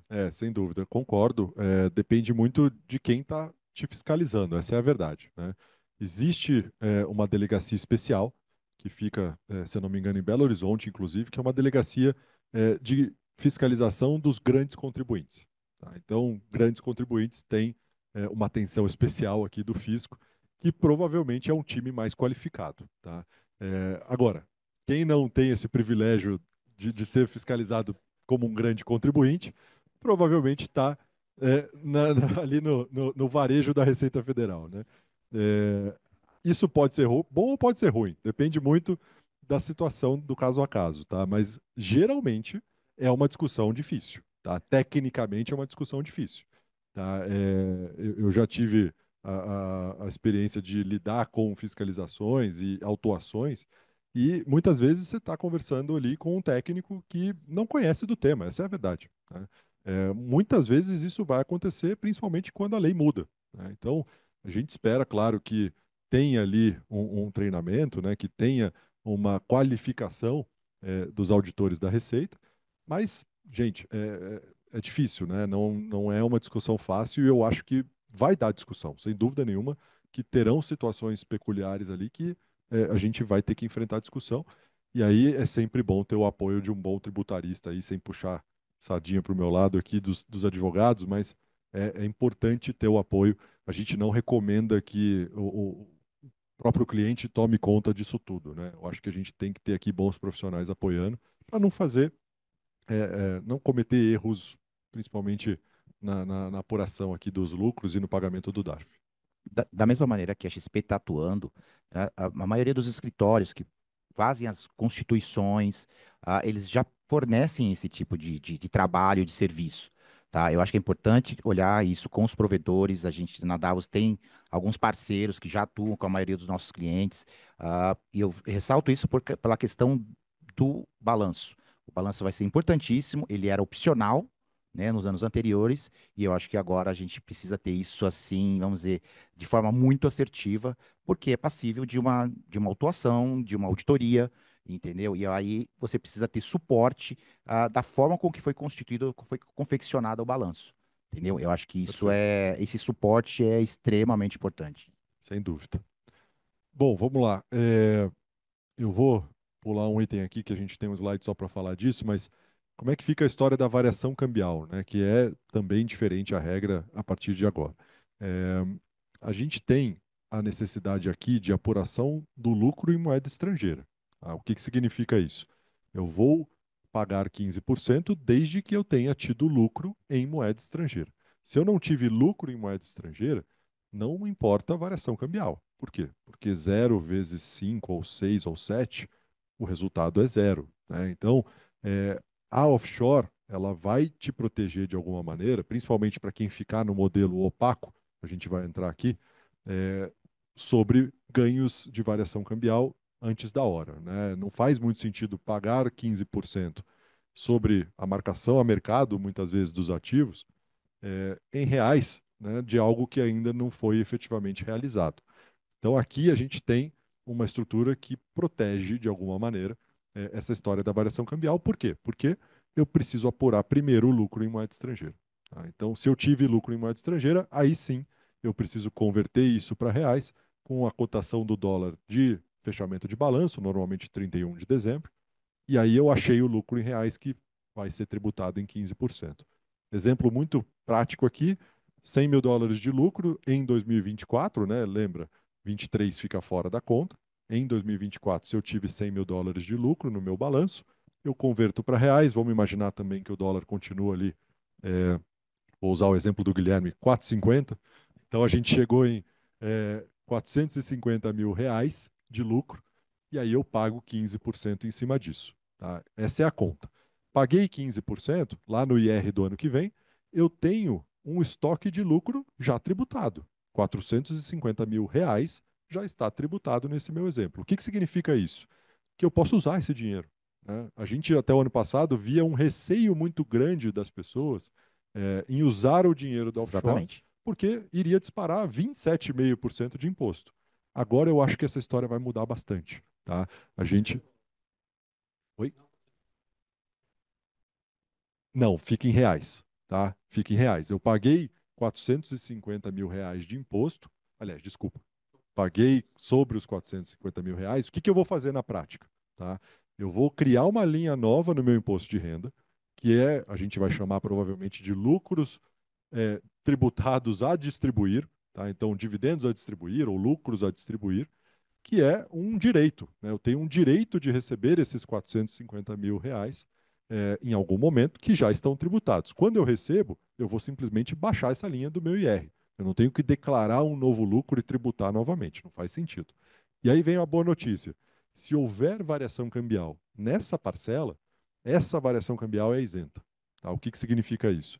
Nesse mesmo exemplo, vamos imaginar que eu tributei os 100 mil dólares, que representavam 450 mil reais, coloquei 450 mil reais no meu IR, tá lá, lucros a receber, e aí no ano seguinte eu faço a distribuição. Só que esses 100 mil dólares agora, no efeito caixa do câmbio, vale 6, tá? E aí eu recebo 600 mil reais. Eu tive um ganho cambial. Eu tinha 450 declarado, vou receber 600. Esse ganho cambial é isento. Não vou ter tributação. Tá? Então, na prática, a gente vai carimbar ali um imposto que é calculado em dólar, né, no início, né, convertido para reais, mas que me permite muita liberdade de usar o dinheiro, não importa quando, e essa variação cambial ela não vai ser mais significativa. Tá? Você tem marcação, essa marcação do mercado pode gerar e também será que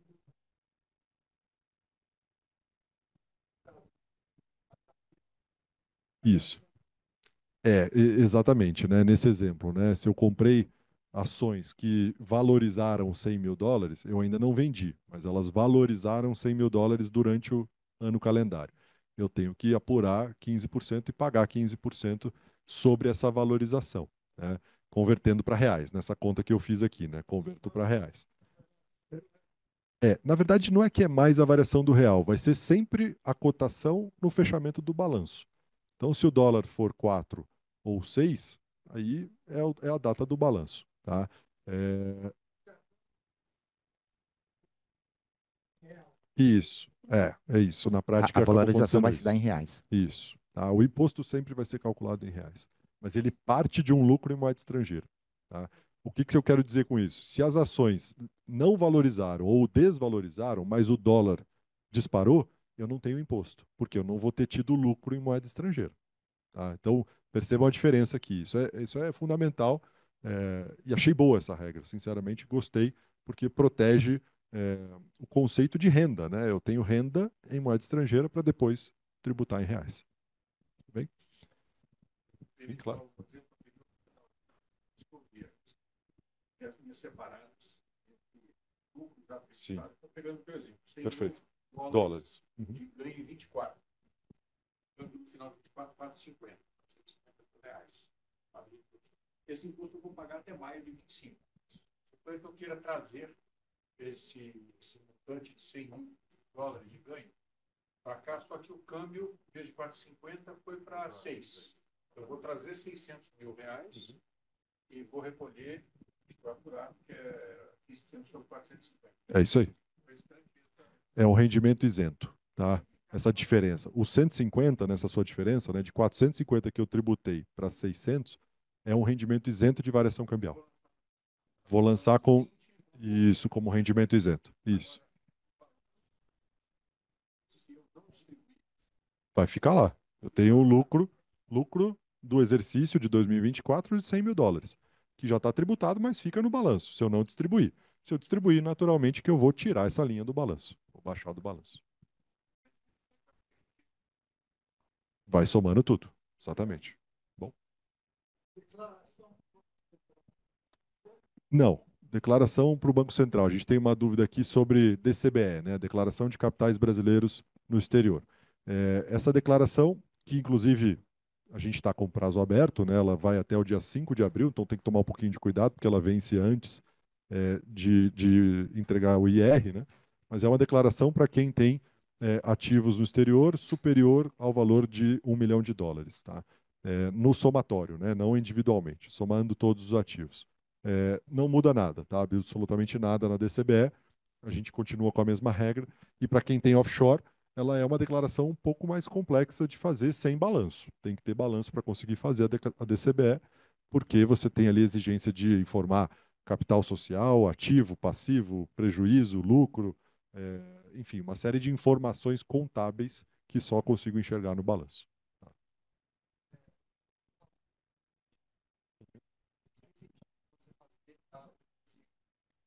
Passado para proteger, para continuar diferente desse ganho da regra nova. E a variação cambial, como é que funciona nessa é em reais que a gente apura, porque você vai ter que refletir aqui na sua declaração esse aumento de patrimônio na sua declaração de imposto de renda da pessoa física. Certo? Perfeito. Você diz em relação à atualização, a possibilidade de pagar os 8%?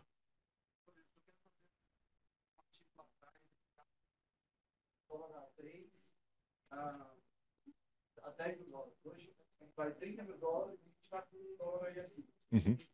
Essa atualização lá fora vai ser em dólar, 9 dólares. Isso. Em reais. Aqui em Brasil, né, sempre que a gente está olhando para a apuração tributária dessa atualização, ela é feita em reais. A não ser que a sua origem tenha sido em moeda estrangeira. Tá?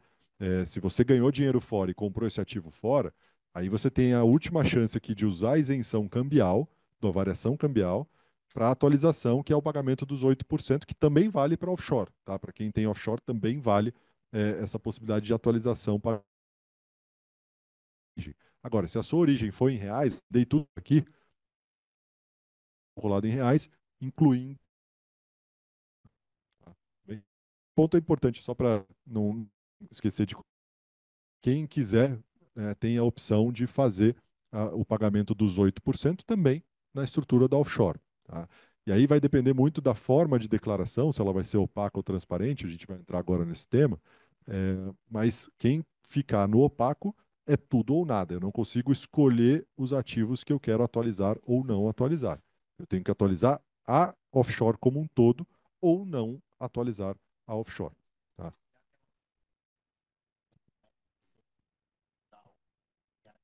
Aí eu vou olhar para entidades controladas diretas e indiretas. Se eu tiver.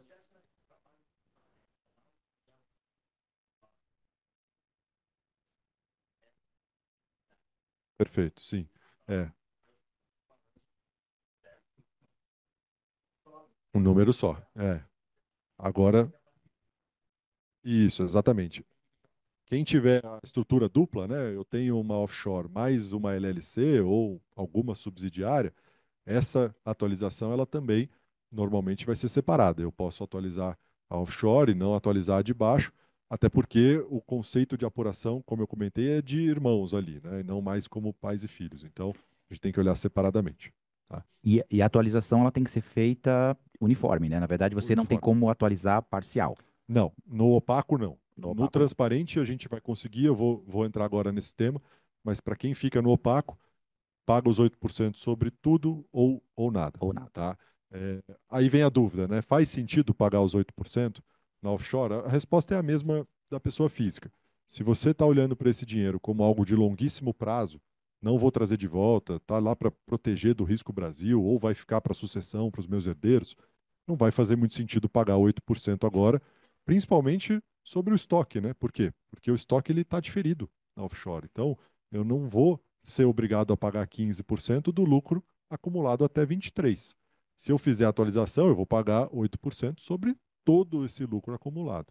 Então, a dúvida é o seguinte: quanto tempo eu enxergo aqui de horizonte para usar esse recurso? Se a gente está falando de 10, 15 anos, eventualmente, É, é é melhor muito deixar tempo. para pagar 15 lá na frente do que pagar 8 na cabeça agora. Até pelo efeito de capitalização, né? Exatamente, Definitivamente. exatamente. Tá? Então é uma questão de tempo. Se o horizonte for de pelo menos 10 anos aí, sem dúvida nenhuma que não vai fazer muito sentido pagar os 8%. Agora, tem casos aqui, a gente tem casos em que a família decidiu repatriar o dinheiro. Né? Cansei desse negócio, não gostei da experiência, quero trazer de volta. Não é muito a nossa recomendação, né? Mas acontece. Aí sim, paga 8% agora em maio e depois liquida a estrutura. Por quê? Porque aí você economizou o imposto que seria de 15 ali na frente. Então, a dúvida está muito em relação ao tempo. Muito mais, É, talvez voltado até fluxo de caixa também. tá? Uhum. Se você atualizar ao suposto valor de mercado, como é que você aparece com essa valorização? A LLC, eu não sei, no seu exemplo, ela está embaixo de uma offshore ou ela é só LLC pura?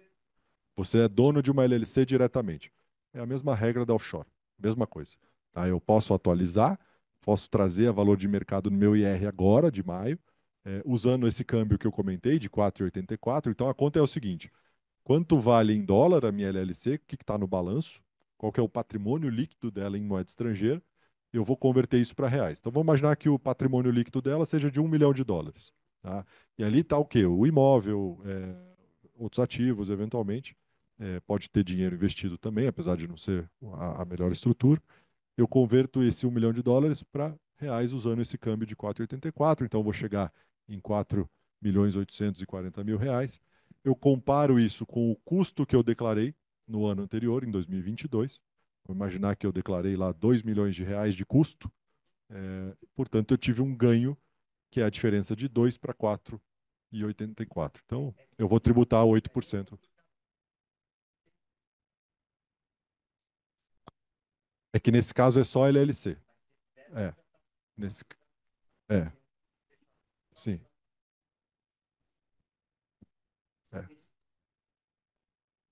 É. O custo normalmente é o custo do capital investido. Né? Qual que é o capital da LLC? Esse deveria ser o custo proporcional dessa participação. Mas não é tão simples assim. A gente tem que olhar a balança.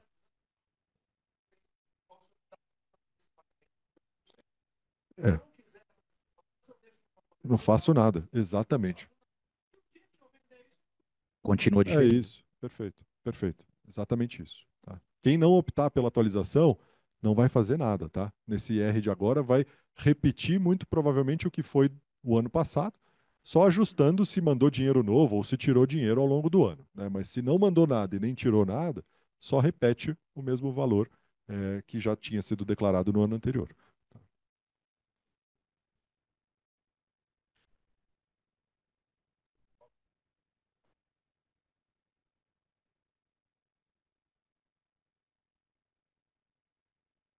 Então, sim e não, tá? É,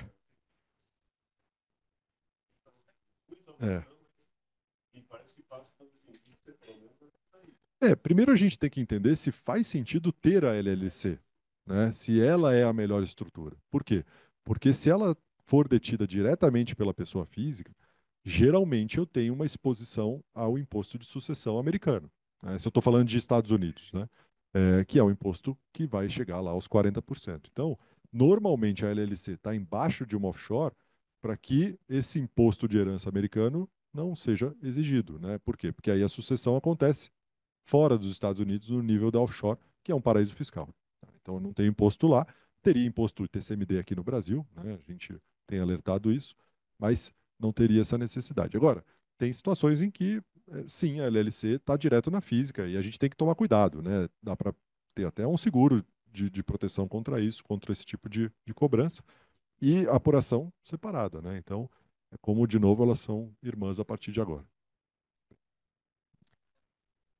Sim, claro. Uhum. Saindo daqui, fui para Portugal. Tá? Perfeito. Deu tempo, fez a tempo, então. Indo para falar muito bem. Perfeito. Fazer a saída fiscal daqui. Do plano. Perfeito. Então não vale a pena fazer nada agora. Não, esquece tudo que eu falei até aqui, tá? No seu caso, não se aplica nada do que a gente está falando aqui. Por quê? A partir do momento que você faz a saída definitiva do Brasil, a regra tributária para você não é mais a regra brasileira, a não ser que você tenha ativos no Brasil. Aí sim, a regra brasileira vai ainda ser aplicada. Agora, para a LLC de um dono residente em Portugal, o Brasil não tem nada a ver com isso, né? Então, não se aplica ao seu caso, tá? E outra, ainda que você tivesse no Brasil, nesse seu exemplo, né, uma LLC que constrói e vende imóveis, ela é operacional, ela não é passiva. Ela não é passiva e não está em paraíso fiscal. Então, a regra também não seria aplicada. Você continuaria diferindo, tá? Porém, portanto, tem a questão sucessória americana que aí depois a gente bate um papo para entender o seu caso aqui. É um outro caso.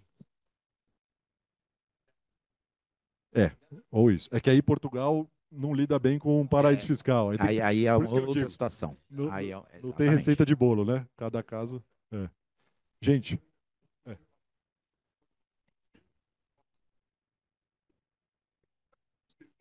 da offshore, sim. Eu vou ter que separar as coisas, tá? Tá isento. Do lucro, tá? Do lucro, não do capital, tá? É, perfeito. Do lucro já tributado, sim. Agora, a variação cambial do capital, ela continua tributável, tá? Então, se eu faço redução de capital, é o que a gente fazia até o ano passado, né? Eu não tirava do lucro, porque o lucro era tributado em 27,5, então eu tirava do capital. Só que no capital eu tenho variação cambial. Se eu mandei 100 mil dólares a 5, né, 500 mil reais, e eu trago 100 mil dólares a 6, eu tive um ganho de variação cambial. Esse ganho de variação cambial, ele continua na regra geral, de 15 a 22,5, tá? É que é uma tabela bem generosa, então dificilmente vai mais do que 15. Mas só para vocês saberem que continua sendo tributado no principal. No lucro, não mais. Paguei 15% no lucro, a variação cambial, a partir daquele momento, ela é isenta. Aí, exato, agora não vai mais fazer sentido tirar do capital, né? Por quê? Porque no capital eu vou ser tributado na variação cambial. Agora, já que eu sou tributado no lucro todo ano, se eu quiser usar, tira do lucro que está tributado, entendeu? Então eu vou ter mais liberdade para poder gastar o dinheiro que já está tributado, tá? Pessoal, só para não deixar de falar, e aí a gente vai entrar no último tema, trusts, né, que são estruturas de planejamento sucessório muito utilizadas lá fora, finalmente estão previstos na nossa legislação brasileira, né? Pelo menos o tratamento tributário disso. Então, é muito comum, né? Eu monto a minha offshore e faço um trust para colocar os meus filhos como beneficiários e ter uma facilidade muito grande na transmissão desse patrimônio após a sucessão. Isso até o ano passado era uma novela, né? Por quê? Porque a lei brasileira não previa o tratamento tributário de uma estrutura que se tem o trust. E aí a Receita Federal queria cobrar 27,5, a Secretaria da Fazenda queria cobrar o ITCMD, tinha uma novela muito grande em cima disso. Agora acabou, tá? Agora a gente tem um artigo nessa mesma lei que diz que o trust é transparente. Ou seja, ele não muda em absolutamente nada o regime tributário do que eu tenho embaixo do trust. Então, se ele é transparente, eu tenho que olhar o que está lá dentro. Se eu tenho normalmente uma offshore embaixo do trust, eu estou na regra de offshore. Agora, se eu não tenho uma offshore e tenho uma conta de investimentos diretamente no trust, que não é comum, tá? Mas só para vocês saberem a diferença, eu estou na regra de pessoa física. Tá? Então, normalmente, nos nossos casos todos aqui, praticamente, tem o trust e uma PIC, uma companhia offshore embaixo. Então, o trust ele passa a ser transparente, o que significa que eu aplico as mesmas regras que a gente já está falando aqui. Tudo bem? Isso, na verdade, foi um avanço, né? Um avanço, sem Porque dúvida. o trust, definitivamente, no Brasil nunca foi reconhecido. Era uma briga eterna quando você tinha uma distribuição de um trust, como é que você fazia a gestão desse patrimônio. Agora não, a gente realmente definitivamente tem olhos mais transparentes para a estrutura. Acho que deve ter acabado a pilha. Pronto. Pessoal, o último slide aqui que eu queria mostrar para vocês, e talvez esse seja o mais polêmico, tá?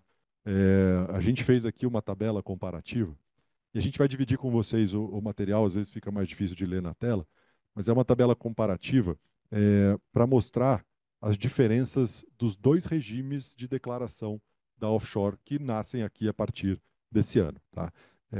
Até o ano passado, a gente estava só nessa coluna aqui, que é o que a gente chama agora de opaca, né? Uma companhia offshore opaca, ou uma PIC opaca. A partir desse ano, a gente tem a opção de escolher o regime de transparência, tá? Que eu acho que vai ser exceção, mas está aqui e é importante porque a decisão precisa ser tomada também até 31 de maio. Tá? Essa é a segunda decisão importante que a gente tem que tomar até 31 de maio. A primeira é a atualização dos 8% ou não, né? A segunda é essa aqui. Se eu vou continuar declarando a minha offshore como opaca ou se eu vou migrar para o regime de transparência. Tá? E aqui eu trouxe alguns fatores aqui, os mais importantes, para mostrar para vocês as diferenças e isso tem ajudado os clientes a tomar essa decisão. Mas, basicamente, a primeira linha aqui é o que a gente falou de marcação a mercado contra o regime de caixa. Né? Por que eles criaram essa história de transparência?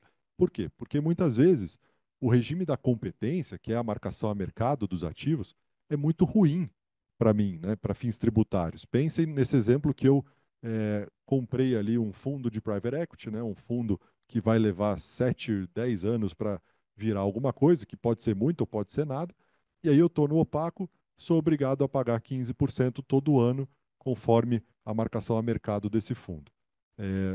Não faz muito sentido isso, né? O governo trouxe aqui uma ideia diferente. Olha, se você quiser, você vai para o regime da transparência, ou seja, você não vai mais declarar a sua offshore no imposto de renda, você vai declarar o que tem lá dentro.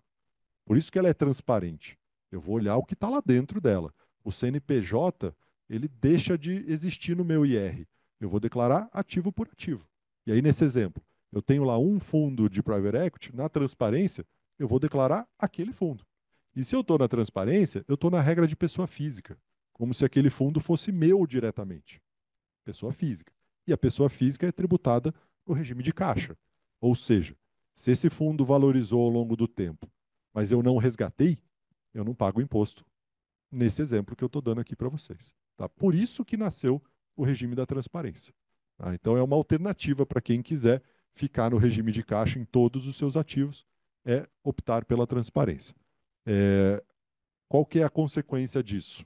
Tá? E a gente tem que tomar cuidado com a notícia que não é tão boa, né? Parece muito interessante. Pô, então eu vou declarar transparente tudo, né? Porque aí eu só pago o imposto no efeito caixa. Legal. Outro dia eu estava conversando com um cliente aqui, eu expliquei para ele esse conceito e depois de 1 hora de reunião ele me disse: eu tenho 130 ativos na minha companhia. Imagina criar 130 linhas novas no seu imposto de renda. Nem sei se o programa tem tudo isso de linha, sinceramente. Vai ser uma novela, né? Então, assim, a transparência, na minha leitura aqui, ela vai ser exceção, primeiro pelo fato de que ela é mais complexa na declaração. É uma conta pessoa física, tá? É a mesma coisa que uma conta pessoa física. Se eu tenho 30 ativos, eu tenho que declarar 30 ativos. Também, a movimentação do ano também. Se eu vendi um ativo e comprei outro, eu tenho que apurar o ganho naquela venda. e tenho que ajustar isso no ano seguinte. Tá? Então, assim, fica uma vida mais difícil, né? A gente estava acostumado no regime opaco a declarar só uma linha no imposto de renda, né? E vou somando todos os aportes que vão Muito simples. acontecendo, né? Era comum, né? Muitas vezes eu pego casos aqui, uma declaração de IR com um valor lá de R$ 1 milhão e uma declaração de Banco Central com um valor de US$ 2 milhões, que vale R$ 10 milhões. Por que isso? Porque eu mandei Um câmbio esse, favorável. esse valor a um câmbio muito antigo, a um câmbio favorável, e eu não sou obrigado na minha declaração a fazer marcação a mercado. Mas no Banco Central, sim. Né? Então tem essa discrepância muito grande. Aqui é a mesma coisa. Tá? Então, no opaco, eu continuo declarando só uma linha muito mais fácil. Tem clientes, inclusive, que não querem abrir essa informação para a Receita Federal. Fala, pô, eu não quero. Essa transparência me incomoda, eu não quero mostrar o que eu tenho. Né? Ninguém está escondendo, não é a falta de declaração, de maneira nenhuma. Eu estou declarando, mas eu estou declarando o mínimo que me é exigido. Né? Isso é o regime opaco. Porém, no opaco a gente tem a marcação a mercado, que a gente já comentou, que é o regime de competência, o lucro contábil. Tá? Que pode ser bom, pode ser ruim. Não, no transparente, aliás, o ativo sim, no extrato bancário eu vou ver a marcação a mercado. Agora, no meu imposto de renda eu fico pelo custo, tá? Então, conceitualmente, parece legal, mas eu acho que vai ser exceção e agora eu vou dizer por quê no efeito prático. A alíquota é a mesma, né? A alíquota 15% no opaco, 15% no transparente, 15% na pessoa física. Mesma coisa. Aliás, transparente e pessoa física é a mesma coisa, tá? Eu não coloquei na coluna aqui, mas tudo que está no transparente vale para quem tem conta pessoa física. A variação cambial, ela é diferente, tá? E por quê? No opaco, o imposto de renda é apurado sobre o lucro em moeda estrangeira. Lembra daquele exemplo que eu dei, né? Se eu não tive lucro, não importa a variação cambial. O dólar pode ir para 5, 6, 7, 10. Se eu tive zero de lucro em moeda estrangeira, eu tenho zero de imposto no opaco. Tá? No transparente, o IR ele é apurado em reais, incluindo a variação cambial. O que, que significa isso? Se eu vendi um ativo que eu não tive lucro em moeda estrangeira, comprei por 50 e vendi por 50, mas em reais eu tive um baita ganho cambial, eu pago 15% nessa variação cambial. Tá? Agora, só na venda e não na marcação a mercado. Então, é um cobertor curto, né? Eu tenho que saber o que, que é melhor para mim. Porém, pelo que eu tenho estudado aqui com vários casos, principalmente quem tem muito lucro acumulado até 2023 e uma variação cambial expressiva, o opaco vai proteger muito esse estoque. Né? Pensa alguém que mandou lá o dinheiro para fora com o dólar a 2 ou 3, teve um carrego muito bom, né? Multiplicou em moeda estrangeira o Sem patrimônio. dúvida. Se for para o transparente, qualquer venda de ativo, qualquer vencimento, às vezes a gente não controla, né? O ativo venceu. Tenho lá um bonde que venceu. Eu vou ter que tributar todo esse histórico do ativo. Tá? Quanto eu paguei lá atrás e o quanto eu vendi aqui em reais. No opaco, não. No opaco, eu vou tributar uma vez por ano só o que valorizou a partir de 1º de janeiro de 24. Por quê? Porque eu vou tributar o lucro do exercício em moeda estrangeira a partir de 24. Ou seja, se eu comprei um ativo lá atrás e ele valorizou até aqui, toda essa valorização até 31 de dezembro de 23 é o meu estoque, que não vai ser tributado. Tá? Por isso que eu acho que a grande maioria vai ficar aqui, vai ficar no opaco. Tá? Agora, o exemplo que eu dei no início, né? Estou montando uma estrutura nova, ou eu só gosto de fazer investimentos alternativos, private equities, venture capital, E líquidos em startups, geral. e líquidos, real estate, qualquer coisa que, assim, não consigo sair no secundário, não tenho liquidez, pode ser bom, pode ser ruim, tem um risco muito grande. Talvez a transparência faça mais sentido, porque aí eu não fico no risco de pagar imposto na flutuação do preço. Perdemos a tela.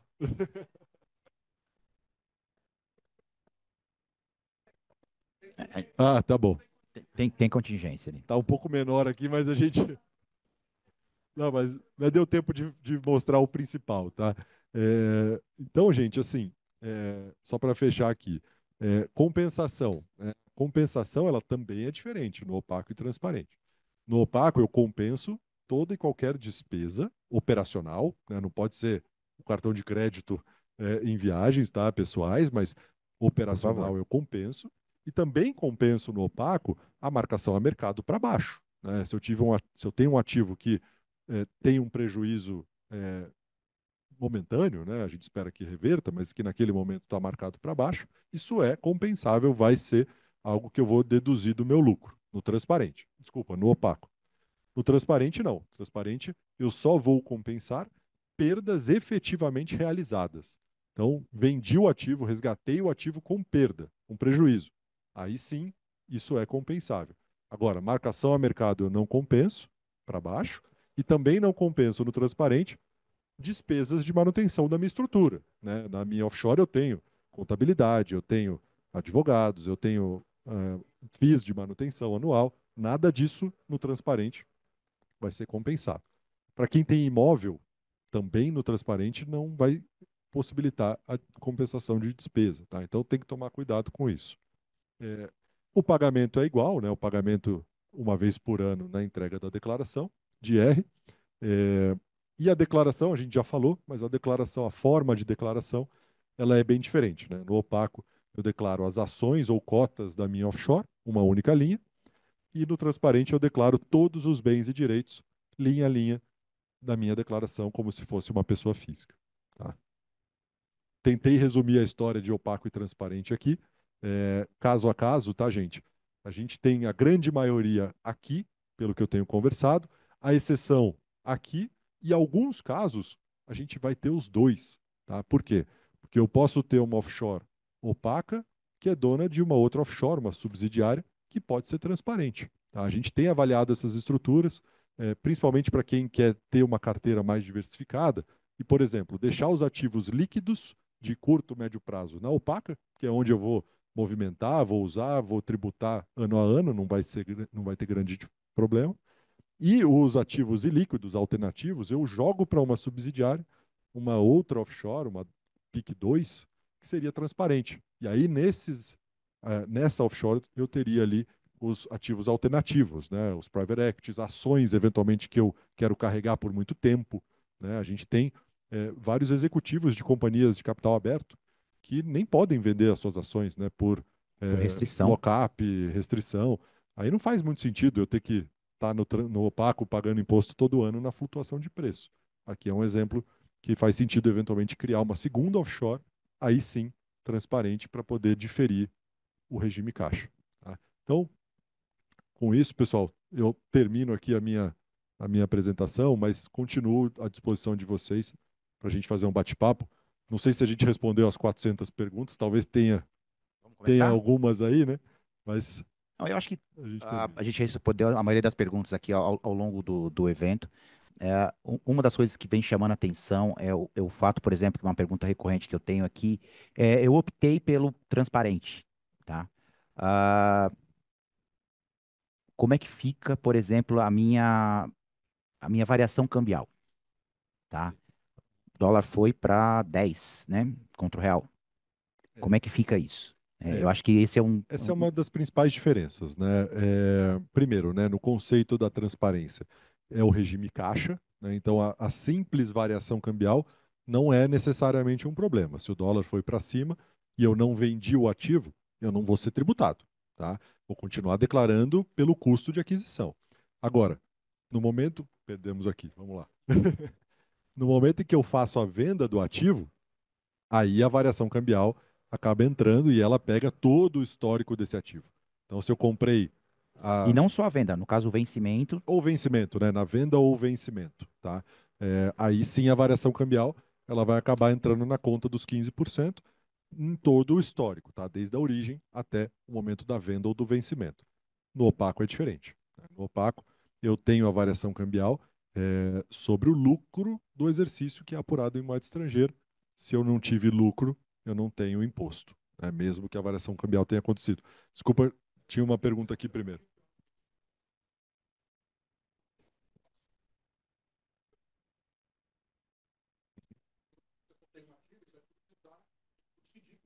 É isso. Não, não, não. Custo histórico. Custo histórico. É isso.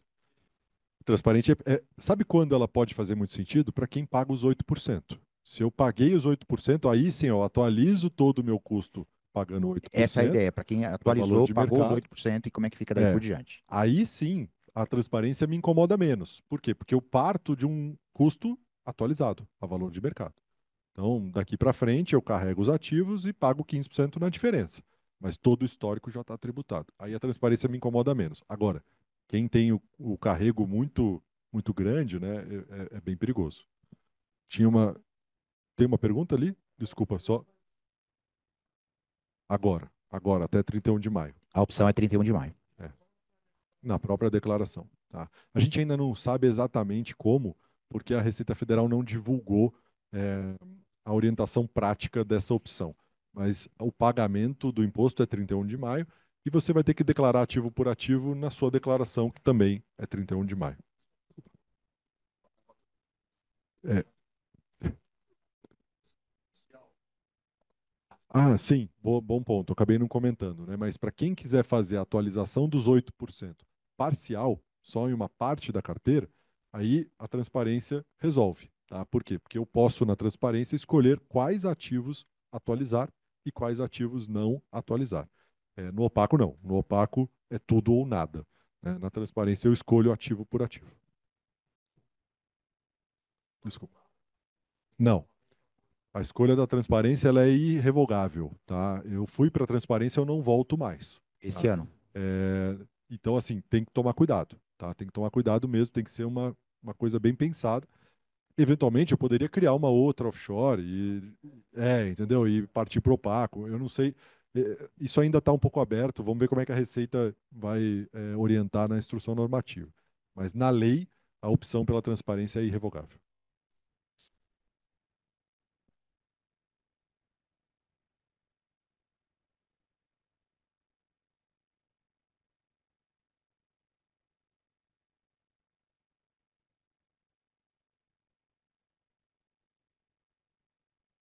Olha, para o caso de investimentos como o Private Equity, por exemplo, eu acredito que sim. Tá? Eu acredito que eu acredito que sim. Agora, para investimentos com mais liquidez, eu acho bem perigoso. Tá? Eu acho bem perigoso. Tá? É isso, tá? Basicamente é isso. Tá? Mas aí é importantíssimo, né, como o Adriano comentou, o apoio contábil, né? É uma questão de interpretação do CPC 48, de como eu posso aplicar a regra da marcação a mercado ou não marcação a mercado. Vamos lá.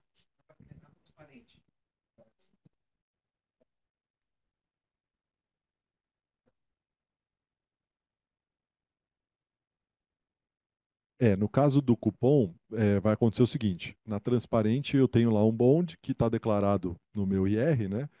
Não declaro mais a offshore, declaro o bond especificamente, pelo custo de aquisição. Eu não sou obrigado a fazer a marcação a mercado. Agora, se o bond paga um cupom, entrou na minha conta, é o efeito caixa, eu preciso declarar isso como uma renda, um rendimento, e pagar os 15% no ano seguinte. Não no mês seguinte, mas sim no ano seguinte. Eu vou somar tudo o que aconteceu e aí eu declaro de uma única vez e pago de uma única vez. Eu vou usar a cotação, provavelmente, da data do recebimento do cupom. Tá? Então, vou imaginar que eu recebi lá $1.000, agora, 4,90, vou converter por 4,90, que é a data do recebimento, e pago o imposto só lá em maio do ano seguinte. Tá? Isso, isso, exatamente. No cupom eu não tenho custo de aquisição, né? É tudo renda. Eu não estou vendendo nada, eu estou recebendo uma renda. Então, meu custo é zero.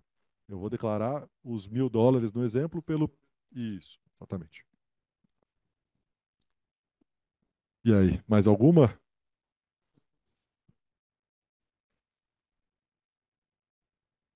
Exato, também. A vencimento. Isso. Eu acho razoável, tá? Aí você tem uma regra até diferente, que é o custo amortizado. Eu mantenho pelo custo esse bonde e vou amortizando, ou seja, vou baixando o custo Você quer repetir a conforme pergunta? a entrada dos cupons. Acho que é bom, né? Tem uma pergunta aqui sobre como contabilizar os bonds que eu vou levar a vencimento, né? Eu não vou negociar isso no mercado secundário. Eu comprei agora, ele vence em 2030, eu vou sair só no vencimento. Ali no CPC 48 tem uma opção, que também não é a regra, tá? Mas existe uma opção que é a declaração pelo custo amortizado, ou seja, eu mantenho no meu balanço pelo preço que eu paguei, pelo custo, e vou amortizando isso, vou tirando um pedaço desse custo toda vez que eu recebo um cupom, né? Porque se eu já recebi, eu estou tirando um pedaço do preço. Tá? Então, essa é uma outra possibilidade, mas aí vem a dúvida, né? Você vai segurar até o vencimento mesmo ou vai sair? Aí, assim, por isso que tem que usar com muita cautela essa regra de exceção, porque os bonds todos lá fora têm um mercado secundário muito ativo, né? Muito É líquido. muito fácil sair antes. Exato.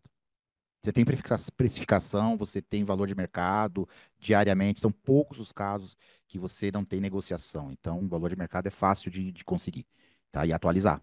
Essa é a questão. E é de um processo tanto para nós como para a própria Receita.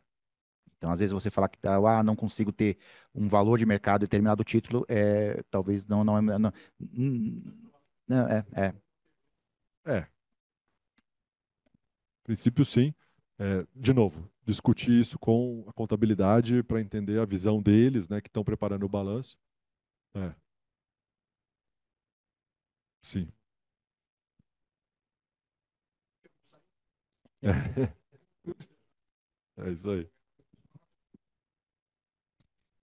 A gente não falou muito sobre herança. Eu acho que talvez até no online, talvez a gente tenha alguma dúvida também com Não, relação a legal. Vamos, isso, dá só para para comentar rapidinho? passar rapidinho. Acabei não entrando porque acho que esse tema aqui já esgota bastante o nosso tempo, mas tem uma novidade aqui que pouca gente está falando, que foi a aprovação da PEC 45, agora é uma emenda constitucional a 132, que fala lá do IVA, né, do Imposto de Valor Agregado, que não tem nada a ver com o nosso mundo aqui de pessoa física, mas lá dentro tem uma jabuticaba, né, a gente sempre vê isso, que é a história do ITCMD, né, principalmente do ITCMD sobre bens no exterior. Tá? Na verdade, tem duas novidades importantes. Primeiro, agora a Constituição, isso já está aprovado, tá, gente? Já está no texto constitucional. Ela prevê que o ITCMD tem que ser progressivo. Tá? O que significa isso? São Paulo, por exemplo, não é progressivo. São Paulo tem uma alíquota fixa de 4%, independentemente do tamanho do patrimônio herdado ou doado. Né? Agora a gente vai ter que ajustar a lei. Né? E aí, sinceramente, acho difícil São Paulo criar uma tabela progressiva de 0 a 4. Né? Muito provavelmente a gente vai ver uma proposta que vai de 0 a 8. Né? Por que 8? Porque é o teto nacional. Né? Para passar de 8, a gente precisa de uma mudança a nível nacional, o que é um pouco mais difícil, mas pode acontecer também. Né? Mais prático mais fácil, na verdade, é São Paulo, dentro da Assembleia Legislativa aqui, alterar de 4 para um teto máximo de 8. Tá? Já tem um projeto, inclusive, recente, tá? Não lembro a autoria, mas acho que é um deputado do PT, se eu não me engano, que está propondo ali uma tabela em que os 8% seriam cobrados para uma herança ou uma doação de aproximadamente 9 milhões de reais. Tá? Então, qualquer coisa que supere 9 milhões de reais estaria sujeita à alíquota máxima de 8%.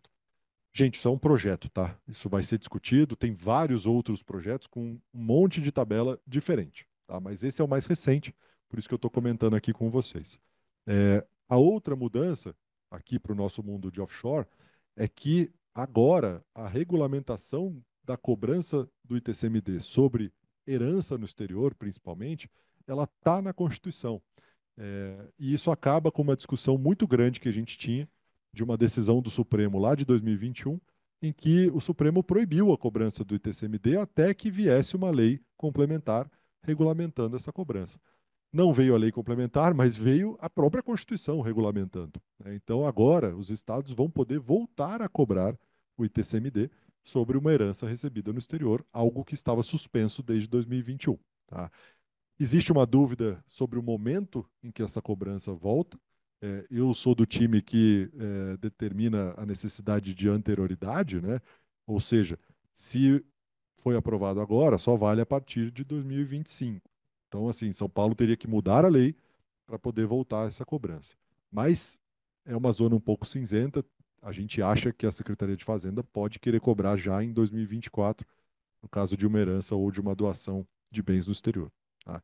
Então, para o nosso mundo aqui, a notícia é: o ITCMD provavelmente ele vai mudar, né, principalmente em São Paulo e outros estados que ainda têm uma alíquota fixa. Né?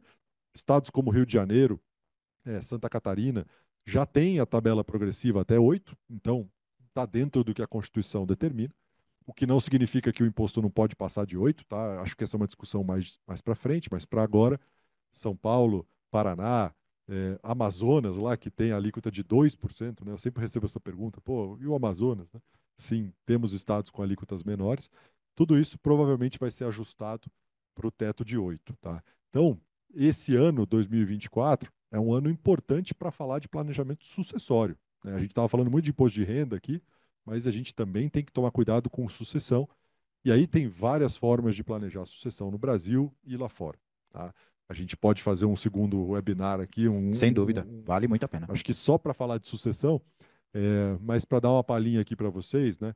Previdência, principalmente, os VGBLs no Brasil, seguro de vida também, que ficam fora da cobrança do ITCMD.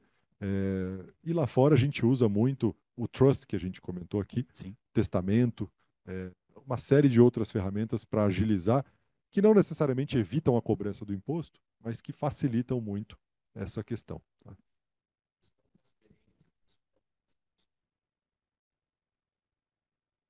Aí depende, a pergunta é, né, como é que fica a transferência de cotas de offshore para os herdeiros? Depende da natureza dessa transferência, né? Se for em função de um falecimento, a gente vai dar o tratamento de herança, né? Ou se for em função de uma doação, ou seja, pais normalmente transmitindo para os filhos de forma gratuita, né? Não estou cobrando nada por aquilo, isso é uma doação, a gente vai dar o tratamento de doação. Para o ITCMD em São Paulo, o imposto é o mesmo, tá? 4%, herança ou doação, tá? É que no caso de herança especificamente, ainda os estados, na minha leitura, o estado de São Paulo ainda não poderia cobrar. Então, se acontecer um falecimento em 2024, e aí eu herdei uma offshore, obviamente, né, lá fora, eu teria zero de cobrança em 2024. A partir de 25, provavelmente a gente volta essa cobrança normalmente, como acontecia até 2021. Tá? Sempre acontecia.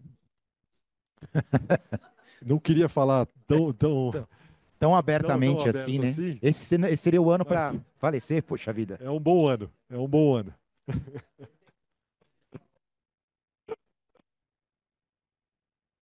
É isso aí.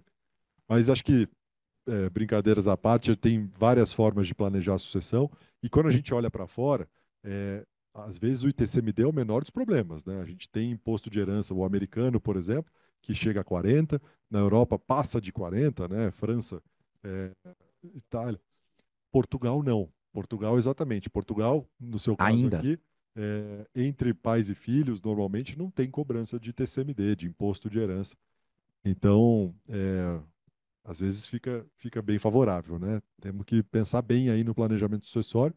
E o nosso time está aqui para isso, tá? Eu sou um dos responsáveis aqui. A gente está aqui para atender vocês, para olhar para o caso específico de cada um, estrutura patrimonial e familiar, preocupações, objetivos, para dar as ideias, né? No final do dia, a gente está aqui para provocar com ideias e construir o planejamento de cada um de vocês. Na verdade, esse é o trabalho que a gente faz aqui na Davos, tá? Além do normal, que seria a administração, a gestão do portfólio de investimentos, a gente tem que ter um olhar muito mais amplo, muito mais holístico do caso. A gente tem que estar trabalhando justamente na questão do planejamento sucessório, do tributário, a gente olha, o nosso negócio é muito maior do que isso, a gente olha a parte corporativa, para o cliente que tem essa necessidade. Eu acho que esse é o nosso trabalho no final do dia. É estar próximo de vocês, especialmente nesses momentos mais críticos, né, de mudanças drásticas, e trazer informação. Entendeu? Acho que isso que é o mais importante, né? A gente vai continuar com esses eventos, a parte de planejamento sucessório também, eu acho que é bastante importante, e a gente tem um caminho longo, pelo menos até 31 de maio, né? Quer dizer, então muita coisa vai aparecer ainda, imagino, tem muitas questões em aberto nesse quesito. Eu não sei se a gente chegou a receber, Salete, alguma coisa do online, alguma pergunta? Então, ótimo. Mas, de uma forma ou de outra, nós estamos aqui abertos, vamos continuar aqui por mais alguns minutos aí, pelo menos mais uma meia hora. Queremos aqui agradecer, efetivamente, em nome da Davos, a presença de vocês aqui hoje, a presença dos nossos clientes que estão aí online, que estão nos acompanhando, e agradecer ao Campoy, né, pela participação, Prazer. pela informação Obrigado. bem conduzida. Obrigado, Jean. Obrigado a todos.